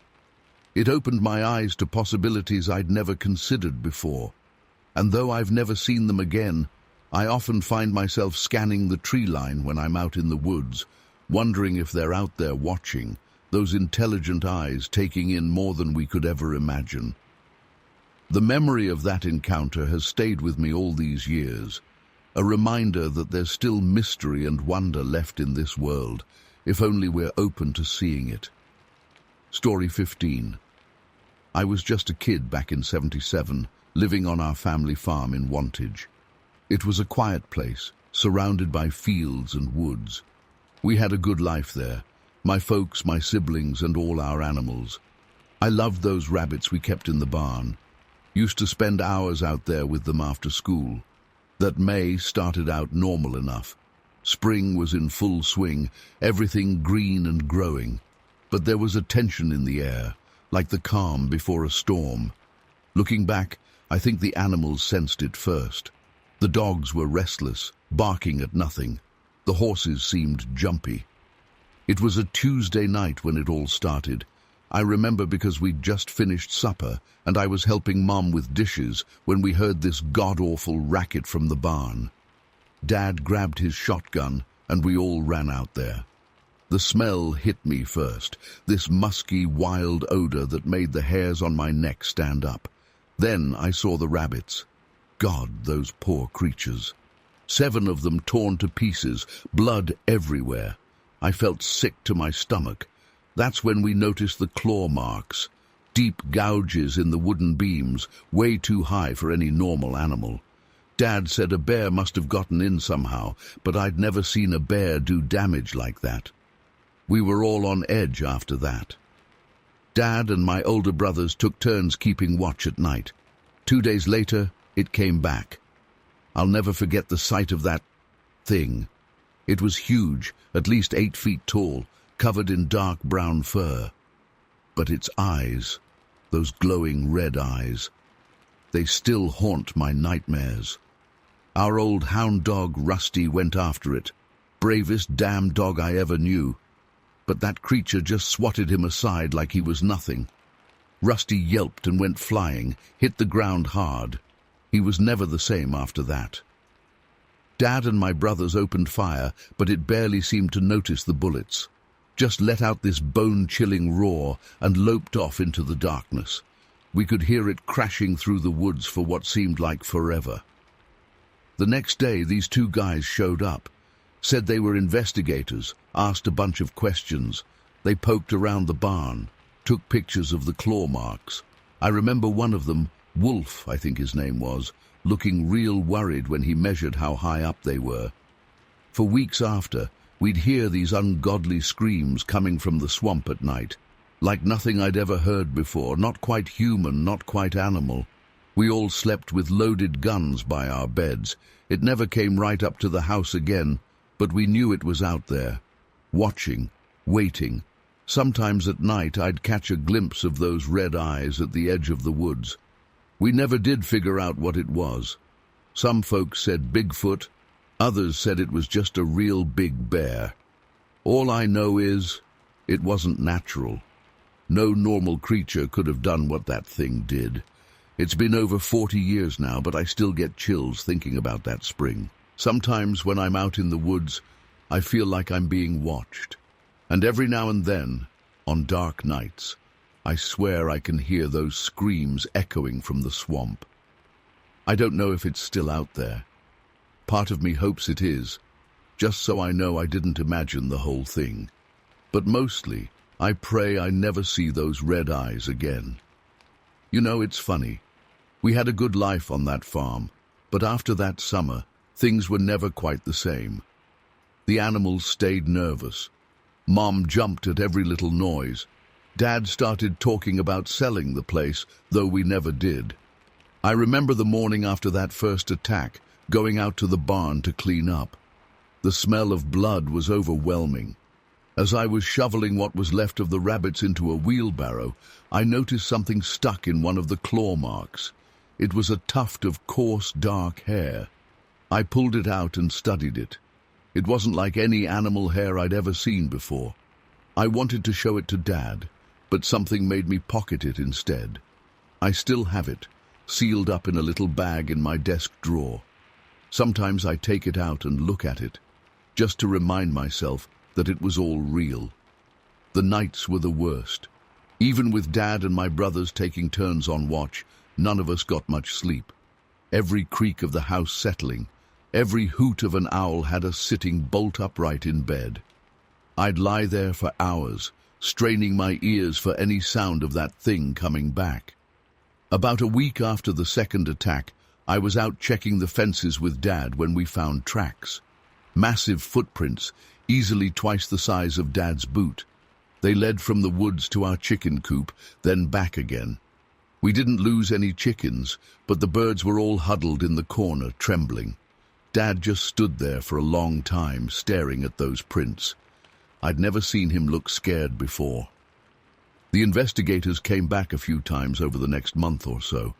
They set up cameras in the woods and interviewed everyone in the area. A few of our neighbors reported seeing something big moving through their fields at night, but no one got a clear look at it. One night in late June, I woke up to the sound of something heavy moving around outside my window. I was paralyzed with fear, couldn't even call out. Then I saw it, a massive, shadowy figure peering in at me. Those red eyes locked onto mine for what felt like an eternity. Then it was gone, melting back into the darkness. I lay there shaking until dawn, too terrified to move. As summer wore on, the sightings became less frequent. By August, we'd gone a whole month without hearing those screams from the swamp. We started to relax a little, to hope that maybe it had moved on. But even now, all these years later, I can't shake the feeling that it's still out there somewhere, waiting. I've never been able to explain what happened that spring, and part of me doesn't want to. Some things are better left unknown. I don't talk about it much these days. People tend to look at you funny when you start going on about giant hairy monsters. But sometimes, when I'm with old friends from back home, we'll get to reminiscing, and I'll see it in their eyes, that same mix of fear and wonder that I feel. They remember too. They know it was real. You know, I've often wondered why it came to our farm. Why us? Was it just random chance, or was there something drawing it there? I guess I'll never know for sure. But I do know this, that spring changed me, changed all of us. You don't go through something like that and come out the same on the other side. I still live in the area, though not on the old farm. Couldn't bring myself to stay there after my folks passed. But sometimes, when the wind is right, I swear I can still catch a whiff of that musky odor, and my heart starts racing, just like it did all those years ago. I don't know if writing all this down will help or just stir up old nightmares, but maybe someone out there has seen it too. Maybe I'm not alone in carrying this weight. All I know is, whatever that thing was, it was real. And it's out there somewhere, waiting in the shadows. God help anyone who crosses its path. Story 16. I was just 13 years old when it happened. My best friend Jake and I were out walking my dog Max near our homes in Eaton, Ohio. It was a crisp fall afternoon, and we were enjoying the changing leaves as we strolled along Old Camden Pike. Max was happily trotting ahead of us, sniffing everything in sight. We were goofing around, talking about video games and school, when suddenly Max stopped dead in his tracks. His ears perked up and he started growling, something I'd never seen him do before. Jake and I exchanged confused looks. That's when we noticed the smell. It was absolutely putrid, like rotten eggs mixed with decay. I gagged and covered my nose with my shirt. "What is that?" Jake whispered, his eyes wide. Before I could answer, we heard heavy footsteps coming from the woods to our right. The sound of snapping branches echoed through the trees. My heart started racing. Max was now barking frantically, hackles raised. Then we saw it emerge from the tree line. At first I thought my eyes were playing tricks on me. It was massive, at least 9 feet tall. Its body was covered in dirty, matted brown fur. But its face is what I'll never forget. pale white skin with dark, sunken eyes that seemed to stare right through me. I was frozen in terror. Jake grabbed my arm, snapping me back to reality. "Run!" he yelled. We took off, sprinting across the field, Max right on our heels. I could hear the creature's heavy footsteps behind us, getting closer with each passing second. Its strides were impossibly long. It was gaining on us fast. I've never run so hard in my life. My lungs were burning and my legs felt like jelly, but sheer adrenaline kept me going.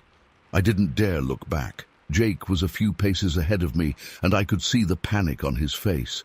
"Don't stop!" I managed to gasp out between ragged breaths. The rancid smell was overwhelming now. I knew the creature was right behind us. We were about halfway across the field when I heard Jake cry out. He had tripped on a rock and fallen hard. Without thinking, I skidded to a stop and ran back to help him up. As I reached for his hand, I finally looked back. The creature was barely 20 feet away. I could see every detail of its terrifying face. Its mouth was open in a silent roar, revealing yellowed teeth. For a split second, our eyes met. A chill ran down my spine. There was intelligence behind those eyes.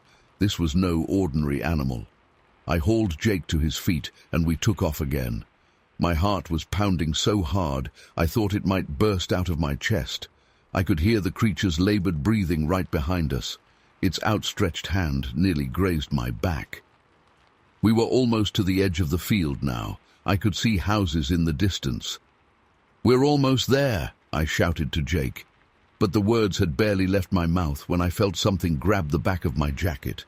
I screamed, certain I was about to be yanked backwards, but in that instant, the grip suddenly released. I stumbled forward, nearly falling myself. Confused, I chanced a glance over my shoulder. The creature had stopped. It was just standing there at the edge of the field, watching us. Its chest was heaving, but otherwise it was completely still. Those dark eyes were still fixed on me. I shuddered and turned away, not daring to slow down until we reached the safety of the neighborhood. We didn't stop running until we burst through the door of Jake's house. We were both gasping for air, covered in sweat and shaking uncontrollably. Jake's mom came running, alarmed by our appearance. "What happened? Are you boys all right?" We tried to explain between gulping breaths, but I'm not sure how much sense we made. Jake's mom clearly didn't believe us. She thought we had just gotten spooked by a bear or something. But I know what I saw. That was no bear. The police came and took our statements, but they were skeptical too. They searched the area but found no signs of the creature. No footprints, no fur, nothing. If it weren't for the lingering smell on our clothes, I might have thought I'd imagined the whole thing. In the days that followed, Jake and I tried to make sense of what happened. Why did it chase us? And why did it suddenly stop? It easily could have caught us. Its strides were twice as long as ours. It was like it was toying with us. The thought made my skin crawl. We scoured the internet for information, and that's when we stumbled upon descriptions of Bigfoot. A lot of what we read matched what we saw: the height, the fur, the horrible smell. But none of the accounts mentioned the white face, and this thing moved way faster than any Bigfoot I'd ever heard of. The more I thought about it, the more it reminded me of the Bigfoot from that old TV show, The $6 Million Man. Jake and I found some clips online, and the resemblance was uncanny. But how was that possible? It was just a guy in a costume on that show. What we saw was very, very real. Weeks passed, and life slowly returned to normal. But I never felt safe in the woods again. Every snapping twig or rustle of leaves sent my heart racing. I had nightmares for months, dreams where I was running through an endless field, that creature always right behind me but never quite catching me. To this day, I still don't know what to make of what happened. Was it really Bigfoot? Some kind of government experiment gone wrong, or something else entirely? All I know is that it was the most terrifying experience of my life. Jake and I made a pact never to speak of it again.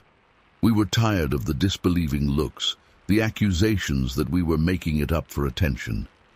But I know what I saw, and sometimes, when the wind is just right, I swear I can still catch a whiff of that awful, rotten egg smell. It makes me wonder, is it still out there? And will it come back to finish what it started? I've never told anyone else this story. Even now, years later, my hands are shaking as I type this. But I needed to share it, because maybe, just maybe, someone out there has seen it too. And if you have, know that you're not crazy. It's real, and it's out there. So if you're ever walking near the woods in Eaton, Ohio, watch your back. You never know what might be watching you from the shadows. Story 17. I was hauling a load down Route 258 in Anne Arundel County, just like any other day. It was August 30th, 1977, a date I'll never forget. The sun was setting, casting long shadows across the road. I'd been driving for hours and was looking forward to reaching my destination. As I rounded a bend, I saw something in the road ahead. At first, I thought it was a person lying there. My heart started racing. Had someone been hit? I slowed the truck, squinting to get a better look. But as I got closer, I realized this was no human. The thing was massive, easily 8 feet tall as it stood up. It must have weighed 500 pounds or more, covered in dark, matted fur. For a split second, I couldn't believe what I was seeing. My mind couldn't make sense of it. I don't know what possessed me, but I grabbed the wrench from my toolkit and chucked it at the creature. Maybe I thought I was dreaming and needed to wake myself up. The wrench hit it square in the chest. That's when things got real bad, real fast. It let out this ear-splitting shriek, sounded just like a woman screaming, made my blood run cold.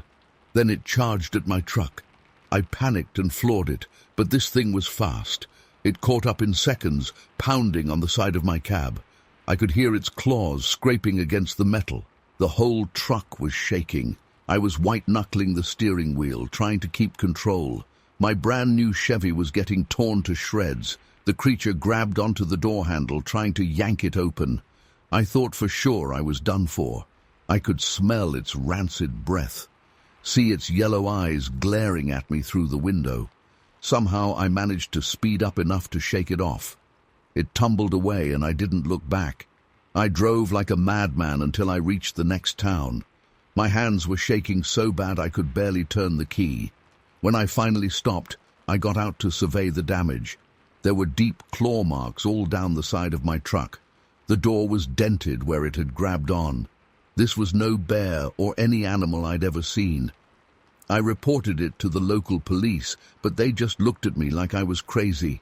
Said I must have hit a deer or something, but I know what I saw. That was no deer. For years I hesitated to talk about what happened. People don't believe you when you tell them you saw Bigfoot. They think you're lying or crazy, but I know the truth. That thing was real, and it was terrifying. Sometimes I still have nightmares about those eyes staring at me through the window, that awful screaming sound, the feeling of utter helplessness as this monster tried to get at me. I avoid driving that stretch of road now if I can help it, and I always keep an eye on the tree line just in case.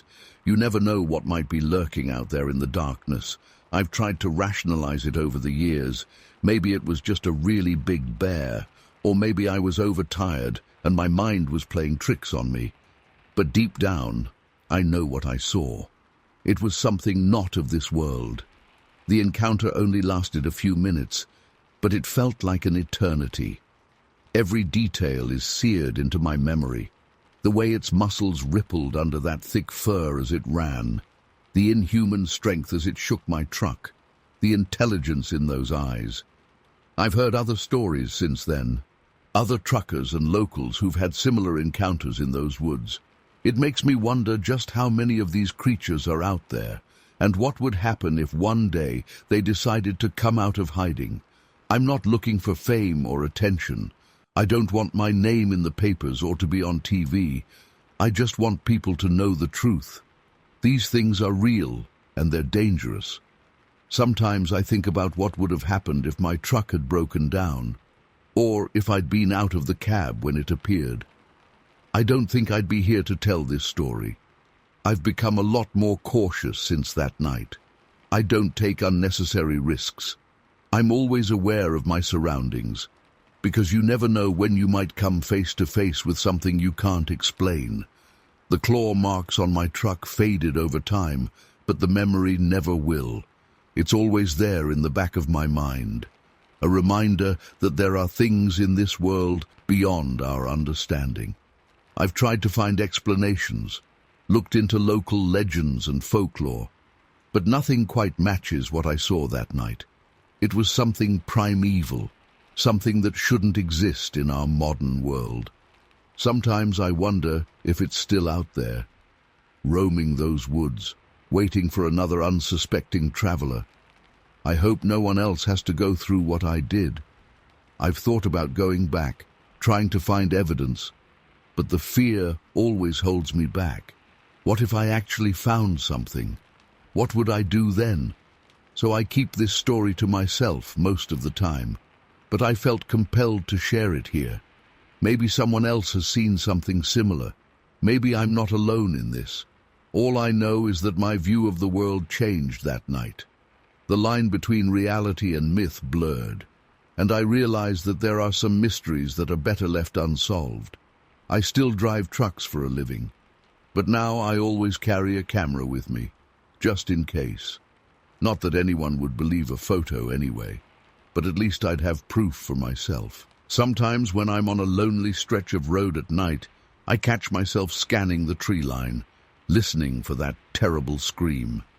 It's like a part of me is always on alert now. I've tried to move on, to forget about what happened, but it's always there, lurking in the back of my mind, a reminder that the world is a stranger and more dangerous place than we realize. So if you're ever driving down Route 258 in Anne Arundel County, keep your eyes open. And if you see something strange in the road ahead, don't stop. Don't throw anything at it. Just keep driving and don't look back, because you never know what might be out there, waiting, watching, ready to turn your world upside down in an instant, just like it did to me on that August night so many years ago. Story 18. I was there that day, October 11th, 1977. It's a date forever seared into my memory. I may be an old man now, but I'll never forget what I saw in Ocala National Forest. It was a crisp autumn morning, the kind that makes you glad to be alive. I had driven out to the forest early to cut some firewood before winter set in. At 67 years old, I wasn't as spry as I used to be, but I still enjoyed the honest work of swinging an axe. The forest was peaceful that morning, almost too quiet, now that I think back on it. No bird calls, no rustling in the underbrush, just the rhythmic thunk of my axe and my own labored breathing. I had been at it for a couple hours and was starting to tire when I felt it, that prickle on the back of your neck when you realize you're being watched. I straightened up, wiping the sweat from my brow, and that's when I saw it, standing maybe 30 yards away, partially hidden behind a stand of pines. At first I thought it was a bear, but then it moved, and I realized it was walking on 2 legs. My blood ran cold as I took in the full sight of the creature. It was massive, at least 7 or 8 feet tall, with a hulking ape-like build. But what struck me most was its face. Unlike the rest of its body, which was covered in dark, shaggy fur, the face was bare. Hairless, leathery skin the color of milk chocolate. And those eyes, Lord have mercy, those eyes. Black as coal and glittering with an unnatural intelligence. For a long moment we just stared at each other. I was frozen in place, axe forgotten in my hand. The creature tilted its head, studying me with an almost human-like curiosity. Its nostrils, flat and wide like a gorilla's, flared as it sniffed the air. I don't know what broke the spell, but suddenly I came to my senses. My hand tightened on the axe handle, and I took a step forward, ready to defend myself if needed. But in that split second that I looked down at my feet to steady myself on the uneven ground, the creature vanished. One moment it was there, large as life. The next, gone, without a sound. I ran to where it had been standing, heart pounding, but there was no sign of it. No footprints, no broken branches, nothing to prove what I'd seen was real. I'd like to say I stayed calm and collected, but the truth is I hightailed it out of there as fast as my old legs could carry me. I left the axe and the half-cut pile of wood behind.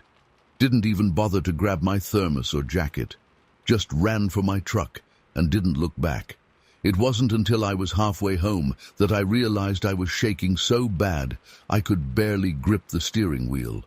I pulled over to the side of the road and just sat there for a long while, trying to make sense of what I'd seen. I've spent my life as a man of God, preaching the gospel and ministering to my flock. I've always believed there were mysteries in this world beyond our understanding. But nothing in all my years of study and prayer prepared me for what I encountered in those woods. For weeks afterwards, I couldn't sleep. Every time I closed my eyes, I saw that creature's face, those eyes boring into me, filled with an awareness that seemed impossible for a mere animal. I found myself poring over my Bible, searching for answers. Was this some kind of demon, a test of faith, or something else entirely? I thought about reporting what I'd seen, but who would believe an old preacher spinning tales about monsters in the woods? I could already imagine the pitying looks, the whispers about senility setting in, so I kept it to myself, praying for guidance and understanding. As the days turned to weeks and then months, the memory began to fade. Or maybe I just got better at pushing it to the back of my mind.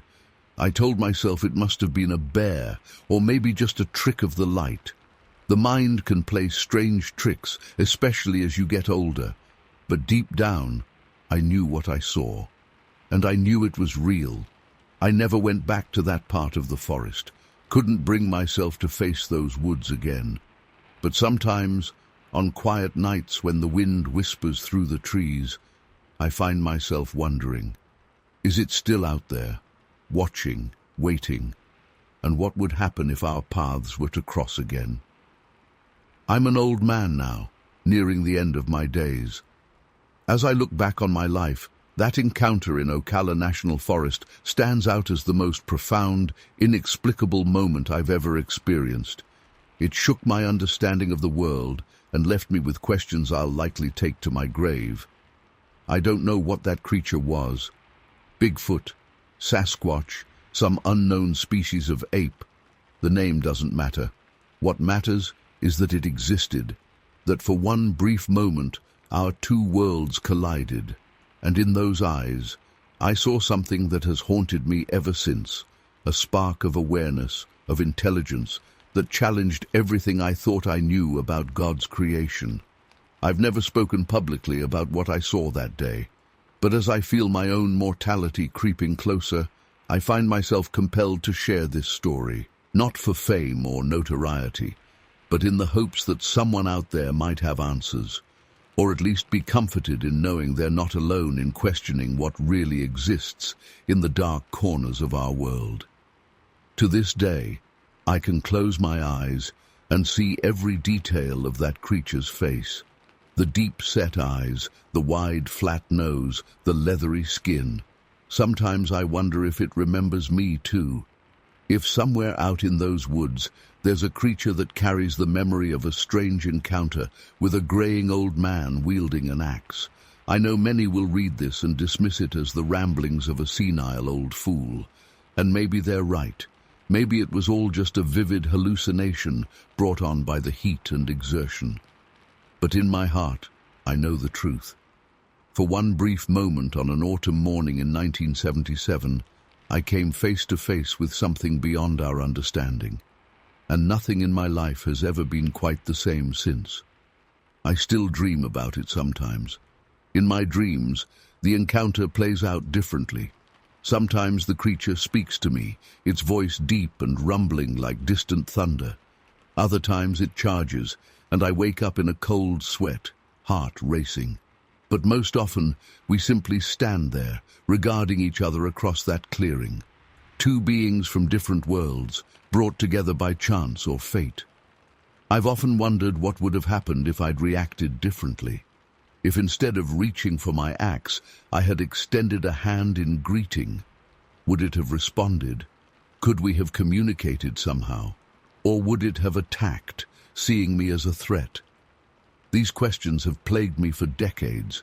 I've spent countless hours researching similar encounters, poring over blurry photographs and second-hand accounts. But nothing quite matches what I saw that day. Nothing captures the sheer presence of the creature, the overwhelming sense of something ancient and powerful. As I write this, I can feel the skepticism radiating from the screen. I understand the disbelief. If someone had told me this story before that day, I would have dismissed it too.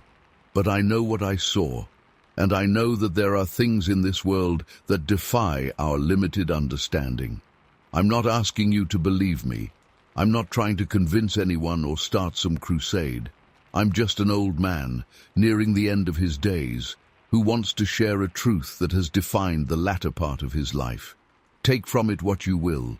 To those who have had similar encounters, know that you're not alone. To those who scoff and ridicule, I hope you never have to face the shattering of your worldview the way I did. And to that creature, if by some miracle it ever comes across these words, I bear you no ill will. You opened my eyes to a wider world, and for that I am grateful. As for me, I'll continue to ponder this mystery for whatever time I have left. And perhaps, when I cross over to the other side, I'll finally get the answers I've been seeking all these years. Until then, I'll hold on to the memory of that October morning, when for one brief moment, the veil between worlds lifted, and I glimpsed something truly extraordinary. Story 19. I grew up in Little Eagle, South Dakota, and I'll never forget the fall and winter of 1977. Those months changed our small town forever. I was 17 at the time, working part-time at the local diner after school. Life was simple and predictable back then, until the sightings started. It was a crisp September evening when I first heard the whispers. Mrs. Shooting Bear, an elder from the Standing Rock Reservation, had seen something strange near her trailer. At first, we all assumed it was just the ramblings of an old woman. But then others started seeing it too. I remember the night it all became real for me. I was closing up the diner, wiping down the last of the tables. The bell above the door jingled, and in walked Lieutenant Vio, looking pale and shaken. He sat down heavily at the counter and asked for a coffee. Black as night. His hands were trembling as he lifted the mug to his lips. "You okay, Lieutenant?" I asked, concerned. He was usually so composed. He looked at me with wild eyes. "I saw it," he whispered, "out by Miller's Creek, big as a bear, but walking on two legs. And those eyes—" He shuddered. I felt a chill run down my spine. Lieutenant Vio wasn't one for tall tales or flights of fancy. If he said he saw something, it was real. From that night on, the town was on edge. More sightings poured in, 28 in total by the end of December. People started locking their doors at night, something we'd never done before. Parents wouldn't let their kids play outside after dark. The usual chatter at the diner was replaced by hushed conversations about the latest encounter. I remember one particularly busy night at the diner. The place was packed, everyone talking over each other about the most recent sighting. Suddenly the door burst open, and in stumbled Old Joe, the town drunk. But he wasn't drunk that night. His eyes were clear and filled with terror. "It was right there," he gasped, pointing wildly behind him. "In my backyard, big hairy beast, staring right at me through the window." The diner fell silent. We all knew Old Joe's tendency to exaggerate, but the fear in his voice was undeniable. I watched as several men grabbed their coats and headed out to investigate. They came back an hour later, looking spooked. They'd found massive footprints in old Joe's backyard, unlike anything they'd ever seen. As the weeks went by, the sightings became more frequent and more frightening. People reported hearing strange howls in the night, finding their trash cans overturned and raided.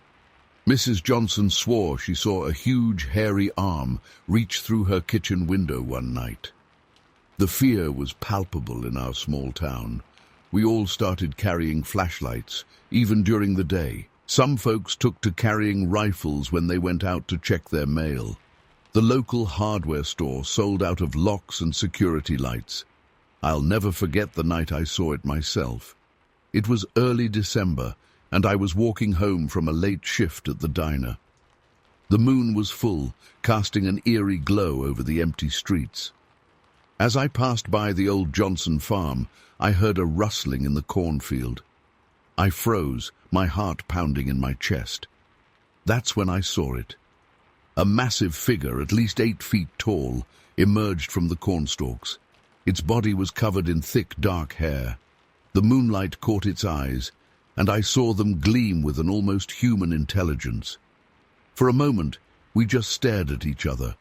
I couldn't move, couldn't breathe. Then it let out a low, rumbling growl that shook me to my core. I ran. I ran faster than I've ever run in my life.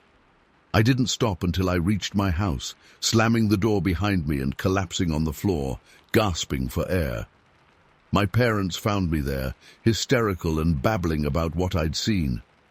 The next day, a group of men went out to the Johnson farm to investigate. They found massive footprints and broken corn stalks where I'd seen the creature. It was undeniable proof that something was out there. As December wore on, the sightings became almost nightly occurrences. Lieutenant Vio organized nightly patrols, armed with rifles and flashlights. One night, he managed to capture footage of the creature through an infrared scope. The grainy video showed a large, bipedal figure moving through the woods with surprising agility for its size. The video spread like wildfire through the town. Some folks were convinced it was proof of Bigfoot. Others thought it might be some kind of government experiment gone wrong. A few even suggested it was a sign of the end times. The atmosphere in Little Eagle was tense. People were scared to go out after dark. The diner, usually a hub of social activity, was nearly empty most nights. We all lived in a constant state of fear and anticipation, wondering when the next sighting would be and who would be the next to encounter the creature. Christmas came and went, but there was little celebration in Little Eagle that year. New Year's Eve was a subdued affair, with most people choosing to stay home rather than risk being out after dark. Then, as suddenly as it had begun, it all stopped. The sightings ceased. The strange noises in the night faded away. By mid-January, life in Little Eagle started to return to normal, but we were all changed by what we'd experienced. To this day, I can't explain what happened in Little Eagle during those months in 1977. Was it really Bigfoot? Some unknown creature? A mass hallucination brought on by fear and suggestion? I don't know. But I know what I saw that night in the cornfield. I can still see those eyes when I close my own at night. Little Eagle never fully recovered from that fall and winter. Many families moved away in the following years, unable to shake the fear that had taken root. Those of us who stayed don't talk about it much anymore. But every now and then, when the wind blows just right through the trees at night, I find myself looking over my shoulder, half expecting to see that massive, hairy figure emerging from the shadows. I've never been able to shake the feeling that whatever it was, it's still out there somewhere, watching and waiting. And sometimes on quiet nights, I swear I can hear a distant rumbling growl echoing across the plains of South Dakota. Story 20. Suddenly, I heard the most blood-curdling scream I've ever heard in my life. It was unlike anything I'd ever experienced. Not quite human, not quite animal. It sent chills down my spine and made my hair stand on end. Rusty started barking frantically and scratching at the door. I froze, my hands still in the soapy water, straining my ears. Then I heard it again, that awful, piercing shriek echoing across the fields. My heart was pounding as I quickly dried my hands and went to the living room window for a better view. I scanned the dusky fields, trying to see what could be making such a horrifying sound. That's when I saw it. A massive dark shape moving at the edge of the woods. Even from a distance I could tell it was enormous. It seemed to be walking on two legs, but in a strange, loping gait. I fumbled for the phone with shaking hands and called my brother Luke. He lived just down the road, and I knew he'd come right away. While I waited, I kept my eyes glued to the window. The creature was pacing back and forth at the tree line. Occasionally it would rear up on its hind legs, easily 7 feet tall or more. Its movements were unnaturally fluid for something so large. Luke arrived within minutes, his truck skidding into the driveway. He had his rifle with him and looked alarmed when he saw my pale face. "Ruth Mary, what in God's name is going on?" he demanded. I pointed wordlessly toward the woods. Luke squinted into the gathering darkness. "I don't see anything," he said. But just then, another spine-chilling shriek split the air. Luke's eyes went wide. What the hell was that? Before I could answer, we saw headlights coming down the road. It was Doug McCurdy, one of the local police lieutenants. Luke must have called him on his way over. Doug got out of his cruiser looking tense, his hand on his holstered gun. "You two heard it too?" he asked. We nodded. The three of us stood there, straining our eyes and ears. For several long minutes all was quiet except for Rusty's continued agitated barking. Then suddenly Luke grabbed my arm. "There!"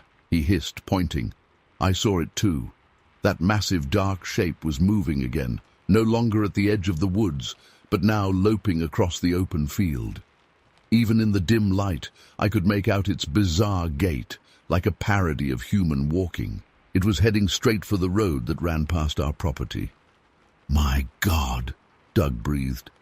He unholstered his gun but didn't raise it, seemingly frozen in shock. The creature reached the road and paused for a moment. I'll never forget what I saw next. It turned its head and looked right at us. 2 glowing red eyes pierced the darkness, seeming to stare into my very soul. I felt rooted to the spot, unable to move or speak. Then, with startling speed for something so large, it crossed the road in 2 bounds and disappeared into the woods on the other side. We all stood there in stunned silence for a moment. Luke was the first to snap out of it. "We have to go after it," he said, already heading for his truck. Doug nodded grimly and went to his cruiser. "No!" I cried, grabbing Luke's arm. "Don't go in those woods, it's not safe." But my brother gently pried my fingers loose. "We have to know what that thing is, Ruth Mary," he said. "Lock the doors and stay inside. We'll be back soon." I watched helplessly as they drove off, heading for the spot where the creature had entered the woods.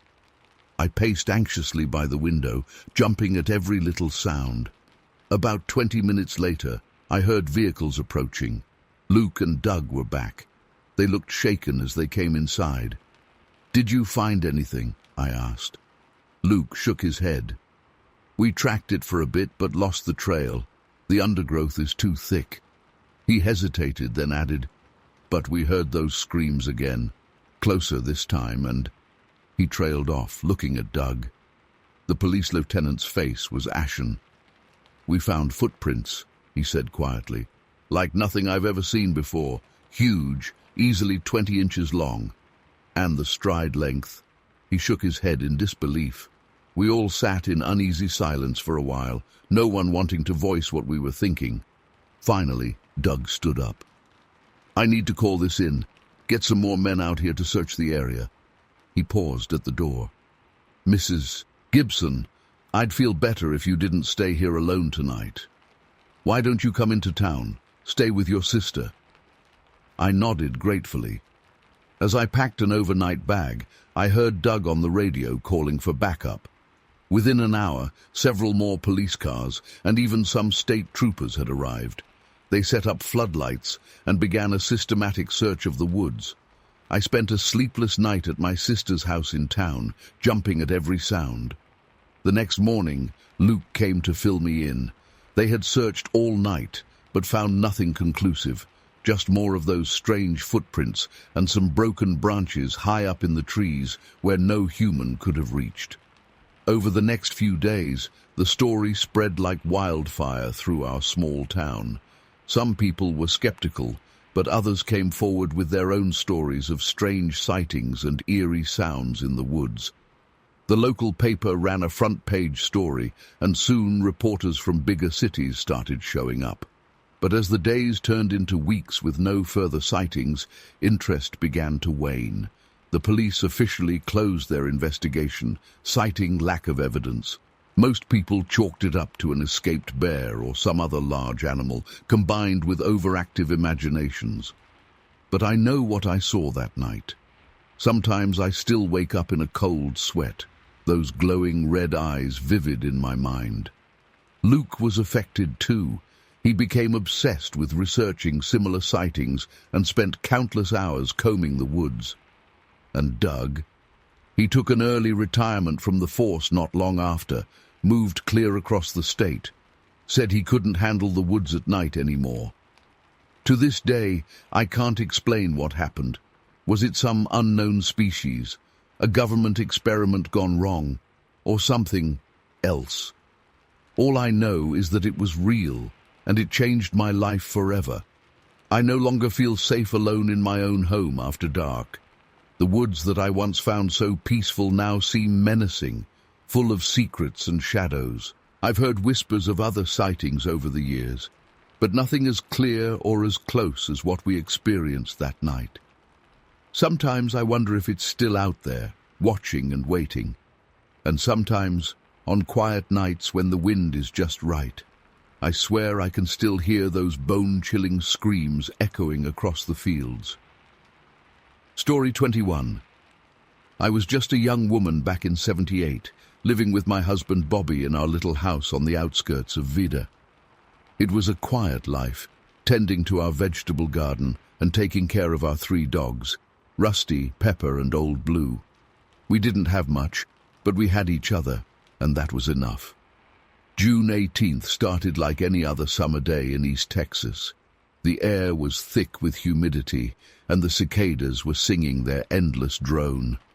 I remember hanging laundry on the line that morning, sweat beading on my forehead despite the early hour.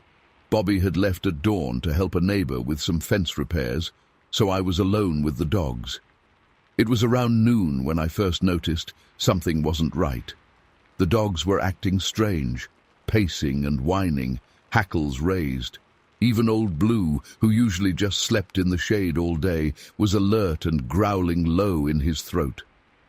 I tried to calm them down, but they wouldn't settle. As the afternoon wore on, I started to feel uneasy myself.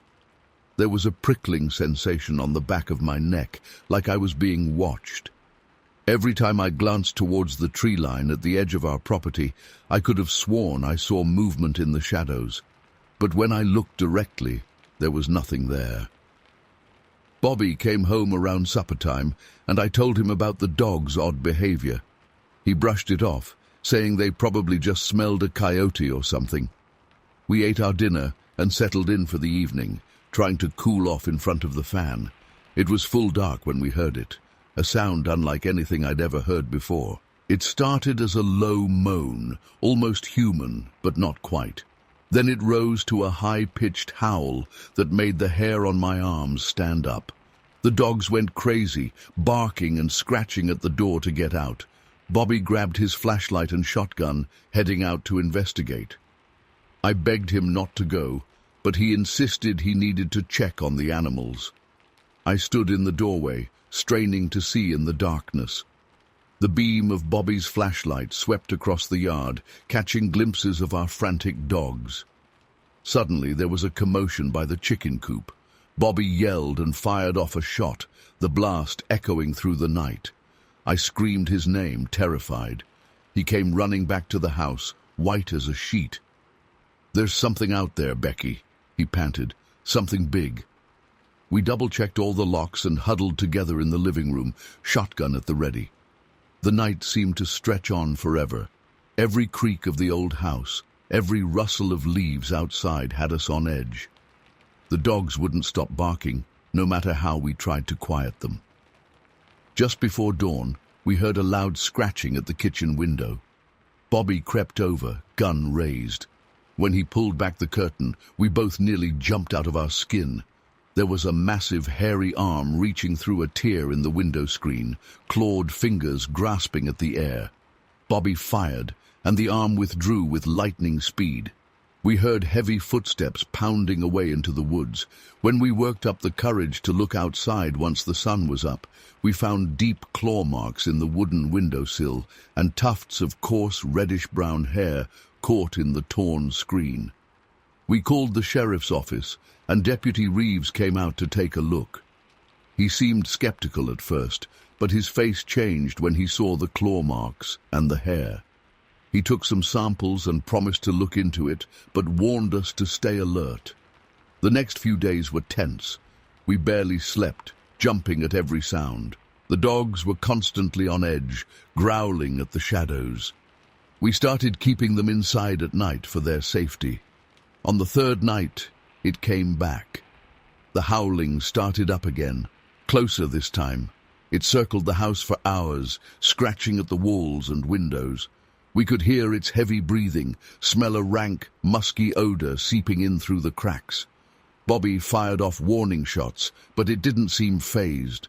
If anything, the gunfire just agitated it more.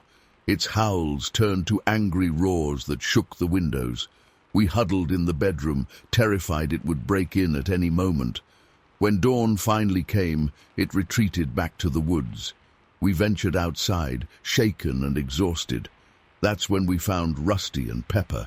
It was horrible. Their bodies were mangled, thrown carelessly in the yard like broken toys, and Blue was nowhere to be found. Bobby was livid. He'd had enough of being terrorized. He grabbed his gun and headed for the tree line, ignoring my pleas to wait for the police. I followed him to the edge of the yard, too scared to go any further. He disappeared into the trees, and for a few minutes, all was quiet. Then I heard thrashing in the underbrush and Bobby's panicked yell. He came tearing out of the woods, firing wildly behind him, and that's when I saw it. It was enormous, at least 7 feet tall and covered in shaggy reddish-brown fur.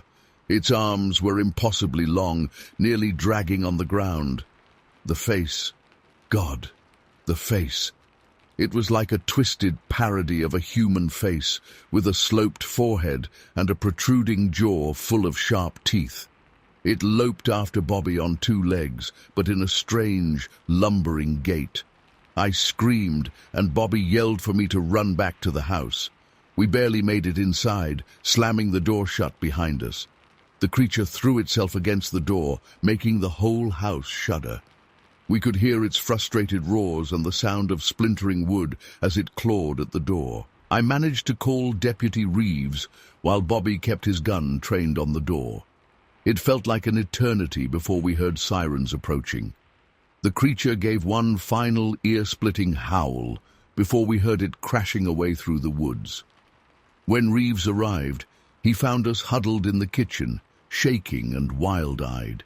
He took one look at the claw marks gouged deep in the front door and the tufts of fur caught in the splinters, and his face went grave. He radioed for backup and did a sweep of the property. They found massive footprints in the soft earth near the woods and broken branches high up in the trees where no person could have reached. Reeves admitted he'd seen something large and hair disappearing into the tree line as he'd pulled up, but he'd assumed it was a bear in the moment. Bobby and I left that day. We couldn't bear to stay another night in that house, knowing that thing was out there. We grabbed what we could and went to stay with my sister in Houston.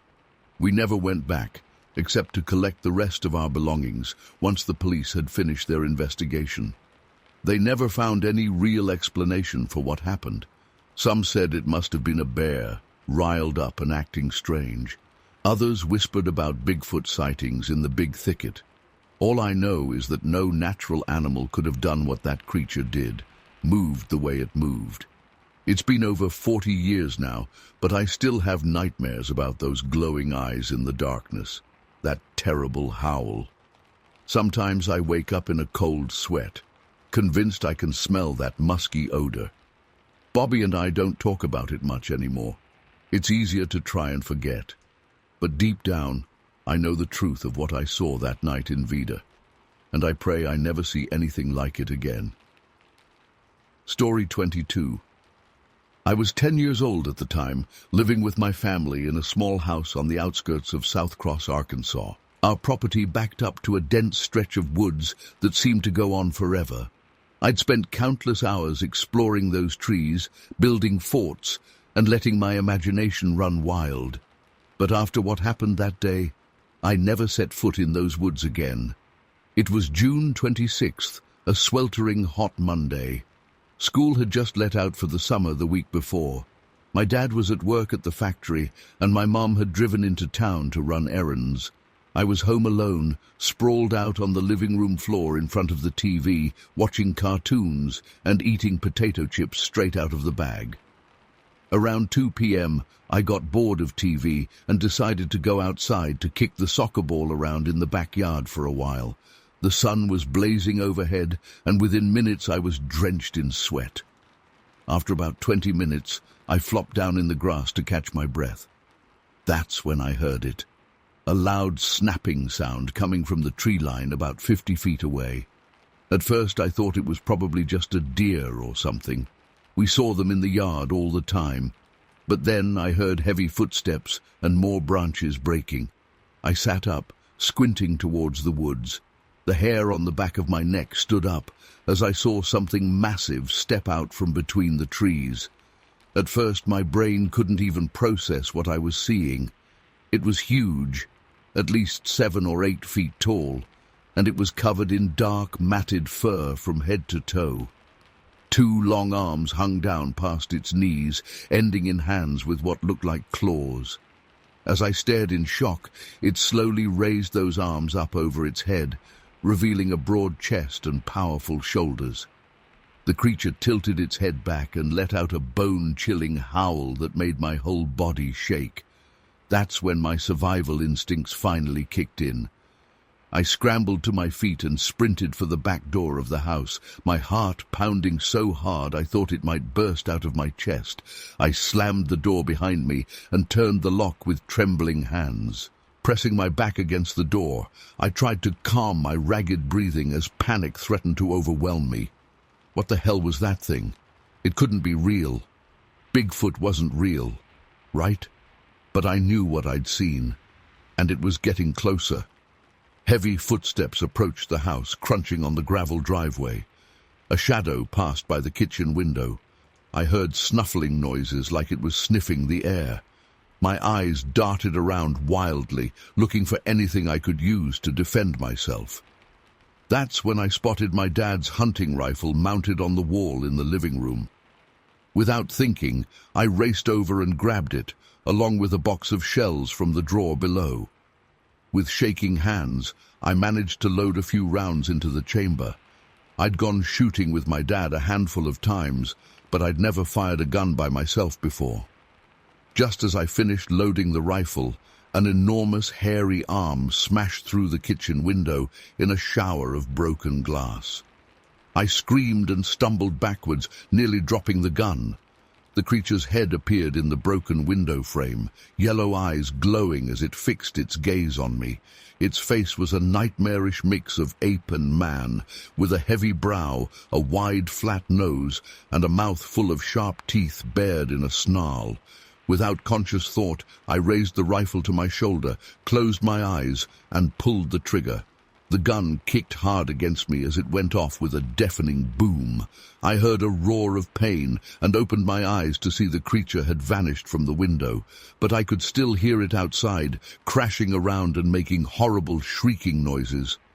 Terrified that it would try to break in again, I moved to the broken window and started firing wildly out into the yard. I pulled the trigger again and again until the gun just clicked empty.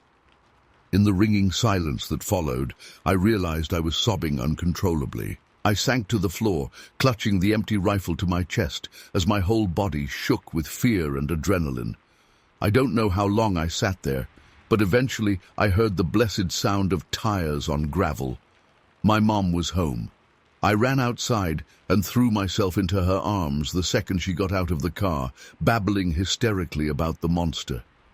She tried to calm me down, clearly not believing a word I was saying. But when she saw the broken window and the spent shell casings littering the floor, she went pale and called the police. The cops showed up within minutes. I told them everything that had happened between hiccuping sobs. They searched the property, but said they couldn't find any sign of the creature. I overheard one officer tell my mom they thought I must have seen a bear and panicked. But then they found the blood. Dark, reddish-brown splatters on the grass and gravel near the broken window. And caught in the jagged edges of the window frame were several coarse, dark hairs, unlike anything they'd seen before. The police collected samples and said they'd send them to a lab for testing. They told us to keep the doors locked and call immediately if we saw or heard anything suspicious. That night, I refused to sleep in my own room. I curled up on the floor next to my parents' bed, jumping at every little noise. I kept seeing those glowing eyes and razor-sharp teeth every time I closed my eyes. We never heard anything official about the test results on the blood and hair samples. The police report simply listed it as an unknown animal attack. But in the weeks that followed, there were more sightings around town of a large, hair-covered creature in the woods. People's pets started going missing. Livestock was found brutally killed and partially eaten. The whole town was on edge. Then, just as suddenly as it started, the sightings and attacks stopped. It was like the creature had vanished into thin air. Life in South Cross slowly returned to normal. But I never forgot.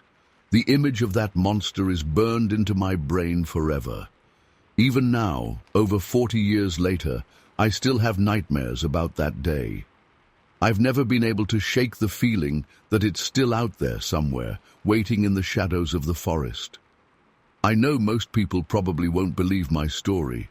Hell, there are still days I have a hard time believing it myself. But I know what I saw. And I thank God every day that I managed to survive my encounter with whatever that thing was. I don't know if it was truly Bigfoot or some other unknown creature. But I do know that there are things in this world beyond our understanding, things that lurk in the darkness, just out of sight. And if you ever find yourself face to face with one of them, pray that you're as lucky as I was, because I have no doubt that if I hadn't found that rifle, I wouldn't be here to tell this story today. Sometimes I still wonder, what if I hadn't been home alone that day? What if I hadn't gone outside to play? One small change and my whole life could have ended at 10 years old. I've never told many people about what happened. For years I was afraid people would think I was crazy. But as I've gotten older, I've realized how important it is to share my experience. Maybe it will help someone else who's had a similar encounter feel less alone. Or maybe it will serve as a warning to be careful out there, because you never know what might be watching you from the trees. To this day, I can't stand to be in the woods alone. The sound of breaking branches makes my heart race, and I always keep a loaded gun close at hand, just in case. Some might call it paranoia, but once you've looked into the eyes of a monster, you never feel truly safe again. I still live in Arkansas, but I moved far away from South Cross years ago. Sometimes I think about going back, about trying to find some answers. But then I remember the pure terror of that day, and I know I could never set foot in those woods again. So I'll keep telling my story, hoping that someday someone will believe me, and praying that whatever I saw that day never finds its way out of those trees again. Because if it does, God help us all. Story 23. It's been over 40 years, but I still get chills thinking about that summer in Butler. July 1978. I was 17 years old. enjoying my last carefree months before senior year. Butler was a quiet little town back then, the kind of place where everyone knew everyone else's business. Nothing much ever happened there. At least, that's what I thought until that night by the railroad tracks. My buddy Eugene and I were hanging out near the tracks on the outskirts of town, like we often did on warm summer evenings. We'd drink a few beers, talk about girls, normal teenage stuff. That night started out no different. We were lounging on the grass, watching the fireflies come out as dusk settled in. The chirping of crickets and the occasional distant rumble of a train were the only sounds. I remember Eugene was in the middle of telling some dumb joke when he suddenly went quiet. His eyes went wide, fixed on something behind me. I turned to look, confused by his expression. That's when I saw it. At first, I thought my eyes were playing tricks on me in the fading light. About 50 yards away, near the tree line, was this thing. It was huge, at least 7 feet tall. But what really struck me was its head, massively out of proportion to its body, hence why we ended up calling it Big Head. As my eyes adjusted, I could make out more details. Its skin looked dark and leathery. But the eyes, God, those eyes. They were enormous, glowing an eerie reddish-orange color, like 2 smoldering coals set deep in its face. The rest of its features were hard to make out in the shadows, but what I could see looked wrong, distorted, inhuman. For a few seconds, we all just froze. Me, Eugene, and this creature. I could hear Eugene's ragged breathing next to me. My own heart was pounding so hard I thought it might burst out of my chest. Every instinct was screaming at me to run, but fear had me rooted to the spot. Then it moved. Just a slight shift of its weight, but it was enough to break the spell. Eugene and I scrambled to our feet and took off running as fast as we could back towards town. I didn't dare look back to see if it was following us.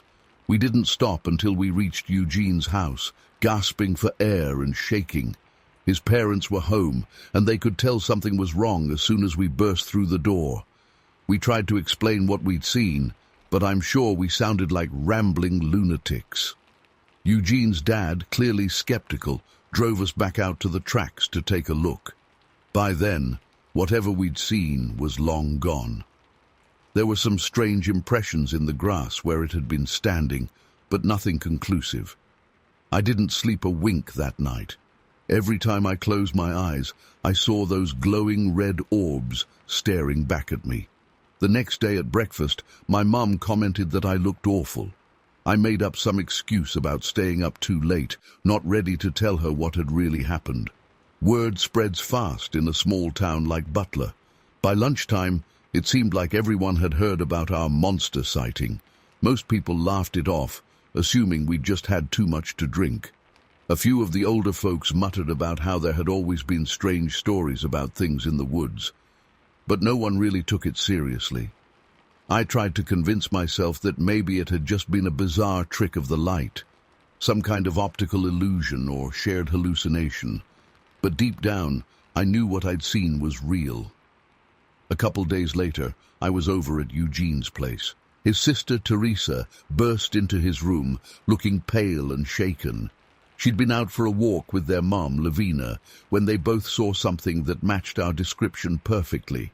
Same massive head, same glowing eyes. This time, it had been closer to town, near the old Miller farm. Teresa said they'd only caught a glimpse of it before it disappeared into the cornfield. But the strangest part was the smell. She described it as a mix of rotting meat and something chemical, like sulfur. The stench had been so strong it made her gag. Now that others had seen it too, people started taking the sightings more seriously. The local paper ran a front-page story about the Butler monster. Some folks were scared, keeping their kids inside after dark. Others were excited by the attention our sleepy little town was getting. A few enterprising types even started selling big head t-shirts and souvenirs to curious out-of-towners who came hoping for a glimpse of the creature. For the next week or so, it felt like the whole town was on edge. More sightings trickled in, always at night, always brief glimpses. No one ever got a clear photo. Camera phones weren't a thing back then, and by the time anyone could grab a regular camera, the creature was gone. I found myself jumping at every shadow, tensing up every time I heard a twig snap outside my window at night. My parents tried to reassure me, but I could tell they were worried too. Dad started keeping his hunting rifle closer at hand. About 10 days after our first encounter, I had my second and last sighting of Big Head. I was home alone, my parents out at a church potluck. It was a muggy night, so I had the windows open to catch any hint of a breeze. I was in the living room, half watching some sitcom rerun on TV. Suddenly, the hairs on the back of my neck stood up. I had this overwhelming feeling of being watched. Slowly, I turned towards the window. There it was, its massive head framed in the opening, those terrible eyes locked onto mine. I could see it more clearly this time. Its face was grotesque. The proportions were all wrong, like someone had tried to sculpt a human face without ever having seen one. The skin looked mottled and lumpy, almost melted. Its mouth was a shapeless maw, lips pulled back to reveal rows of yellowed, pointed teeth.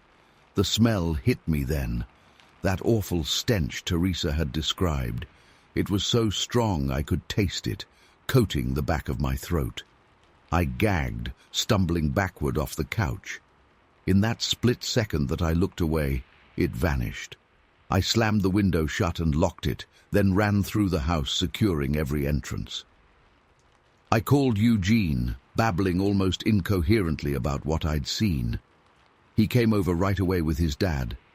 We searched the yard, but found nothing except some strange three-toed footprints in the flower bed beneath my window. That was the last confirmed sighting in Butler.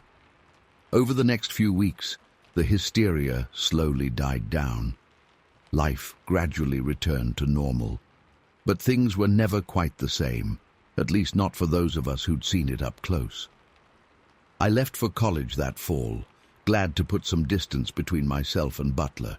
But even hundreds of miles away, I'd still wake up in a cold sweat sometimes, those glowing eyes haunting my dreams. Over the years, I've tried to make sense of what happened that summer. I've read about similar sightings in other parts of the country. Bigfoot, Mothman, the Jersey Devil. There's no shortage of stories about strange creatures lurking in the shadows, but none of them quite match what we saw in Butler. I've heard all sorts of theories. Some say it was an escaped government experiment. Others claim it was an alien or some kind of interdimensional being. The more skeptical insist it was just mass hysteria, our imaginations running wild in the summer heat. Honestly, I don't know what to believe anymore. All I know is what I saw, what I felt, what I smelled. It was real, whatever it was. And sometimes on dark nights when the wind rustles through the trees just right, I still find myself glancing over my shoulder, half expecting to see that enormous, misshapen head and those glowing eyes staring back at me. I don't talk about it much these days. People tend to look at you funny when you start going on about monster sightings. But I know I'm not crazy. I know what I saw, and I know that somewhere out there, maybe still lurking in the woods around Butler, is something that defies explanation. Something that reminds us that the world is stranger and more terrifying than we'd like to believe. So if you're ever driving through rural Ohio and you see something odd out of the corner of your eye, something big with a massive head and glowing red eyes, don't stop to investigate. Just keep driving and hope that it doesn't decide to pay you a visit in the middle of the night. Story 24. I'll never forget that summer of '78 in Alderson. I was just a kid then, 11 years old, spending my days exploring the cornfields and abandoned barns with my two best friends, Tommy and Mike. We thought we knew every inch of that sleepy Iowa town, but nothing could have prepared us for what we encountered over those strange months. It all started on a stiflingly hot day in early July, the kind of day where the air feels thick and heavy and sweat starts beading on your forehead the moment you step outside. We'd been cooped up all morning, bored out of our minds, when Tommy suggested we go check out the old Pearson barn on the edge of town. The barn had been abandoned for years, slowly rotting away at the end of an overgrown dirt road. Parents always warned us to stay away, saying it wasn't safe. But of course that only made it more enticing to a bunch of restless preteen boys looking for adventure. As we approached the weathered structure, I remember feeling a strange sense of unease. The air seemed unnaturally still, no birds chirping or insects buzzing.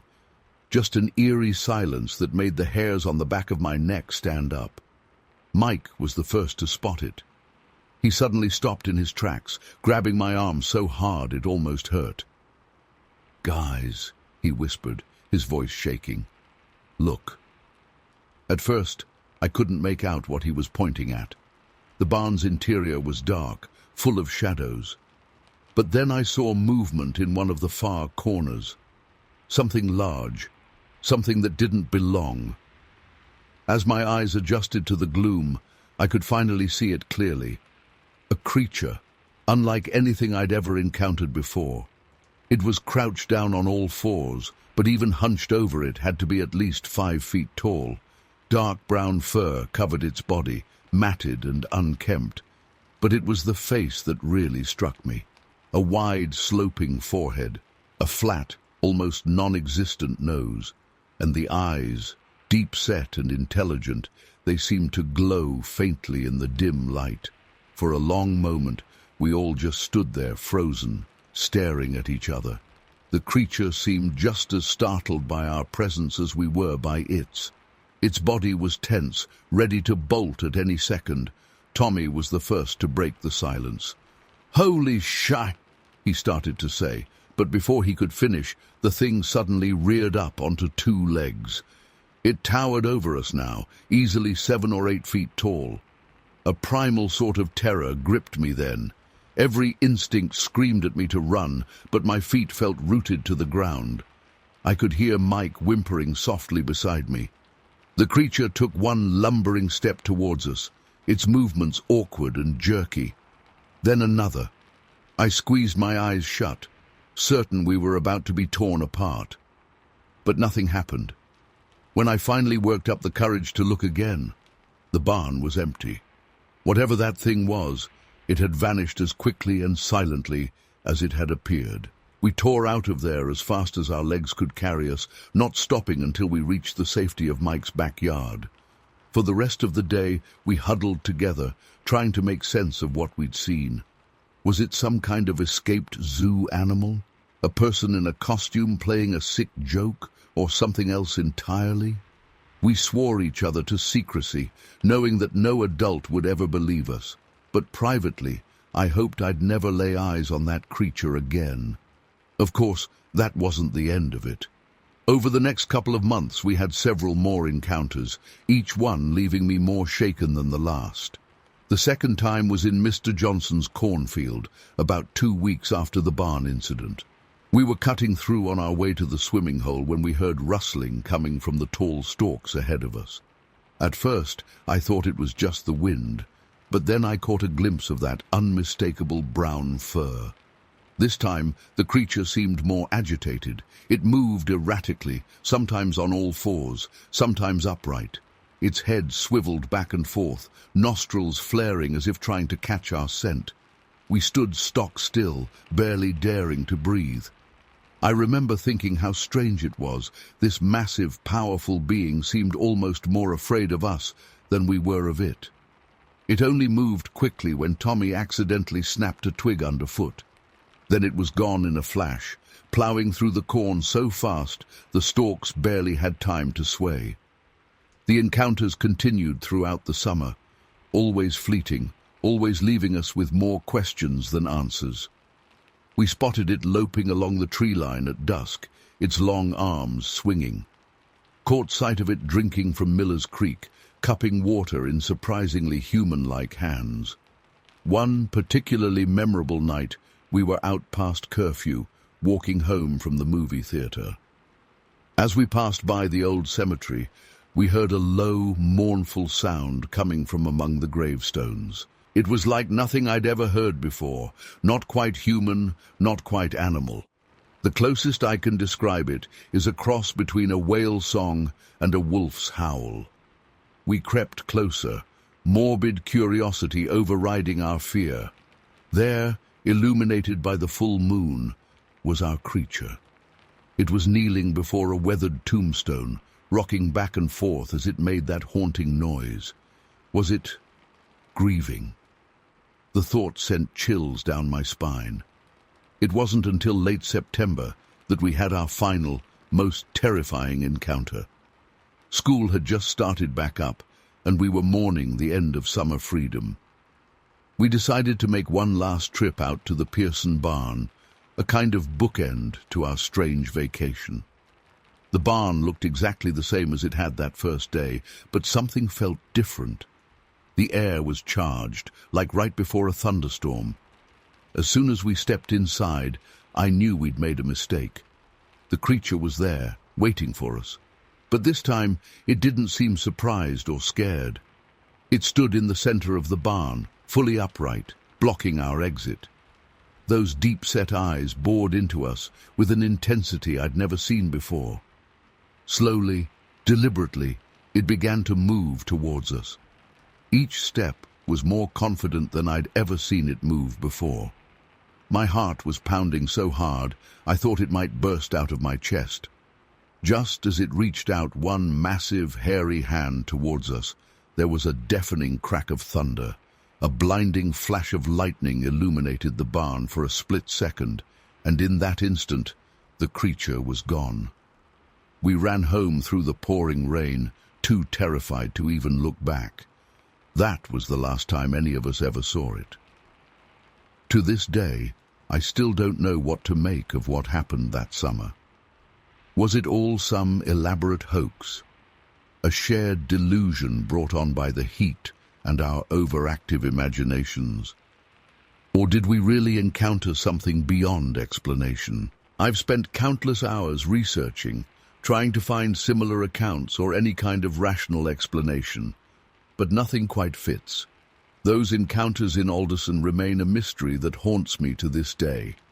Sometimes, on quiet nights, I find myself straining to hear that mournful cry echoing across the cornfields.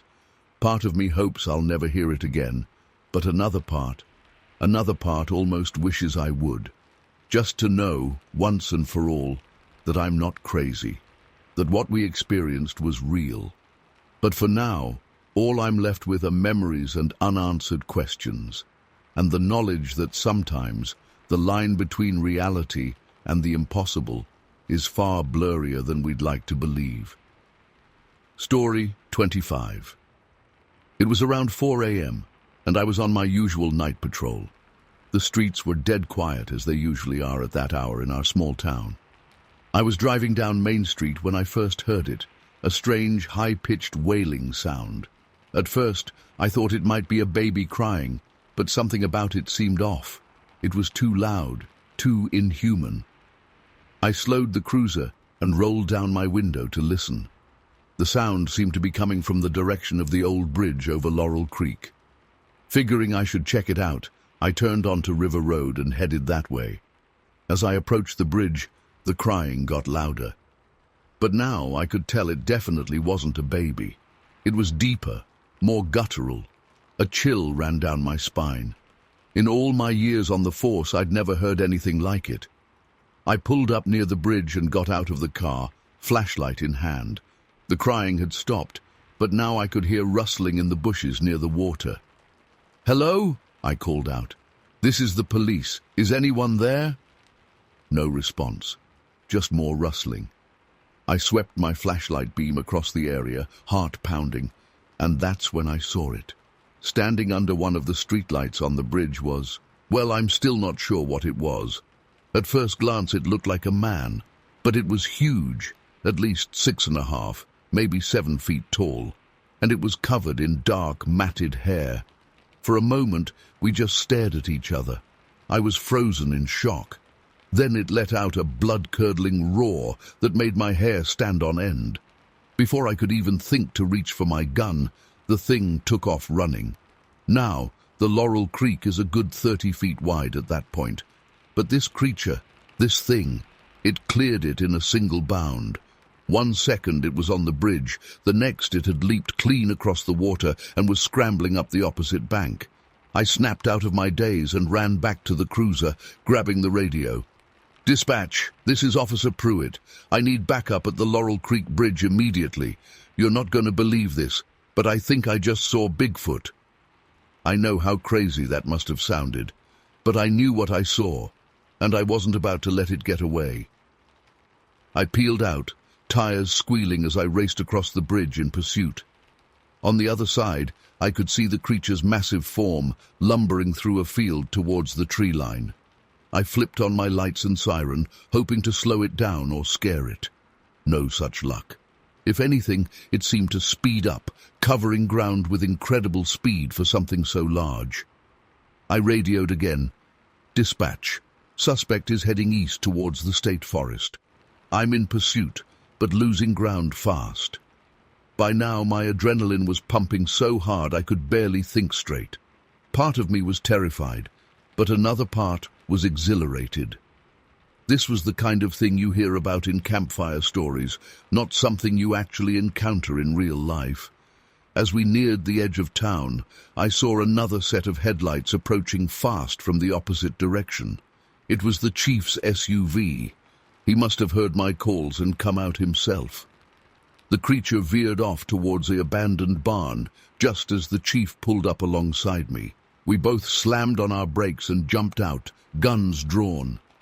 "What the hell is going on, Pruitt?" the chief yelled as we moved towards the barn. "I don't know, sir, but I swear I'm not making this up. It's in there." We could hear crashing and banging from inside the old structure. Wood splintering, metal clanging. Whatever was in there, it was big and it was angry. The chief and I exchanged a look, then slowly approached the barn doors. They were chained shut, but something had torn a massive hole right through them. "Police! Come out with your hands up!" the chief shouted. The noises inside stopped abruptly. For a moment, there was total silence. Then we heard a low, rumbling growl that made the hair on the back of my neck stand up. "On 3, the chief whispered. 1, 2. Before he could say 3, something huge and dark came bursting out of the barn straight at us.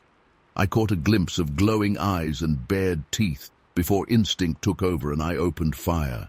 The chief was shooting too, our guns lighting up the night. But the thing just kept coming.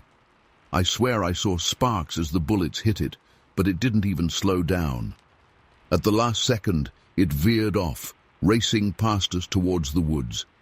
We both turned and emptied our clips at its retreating form, but it disappeared into the trees without so much as a stumble. For a long moment, we just stood there in stunned silence, the echo of gunshots still ringing in our ears.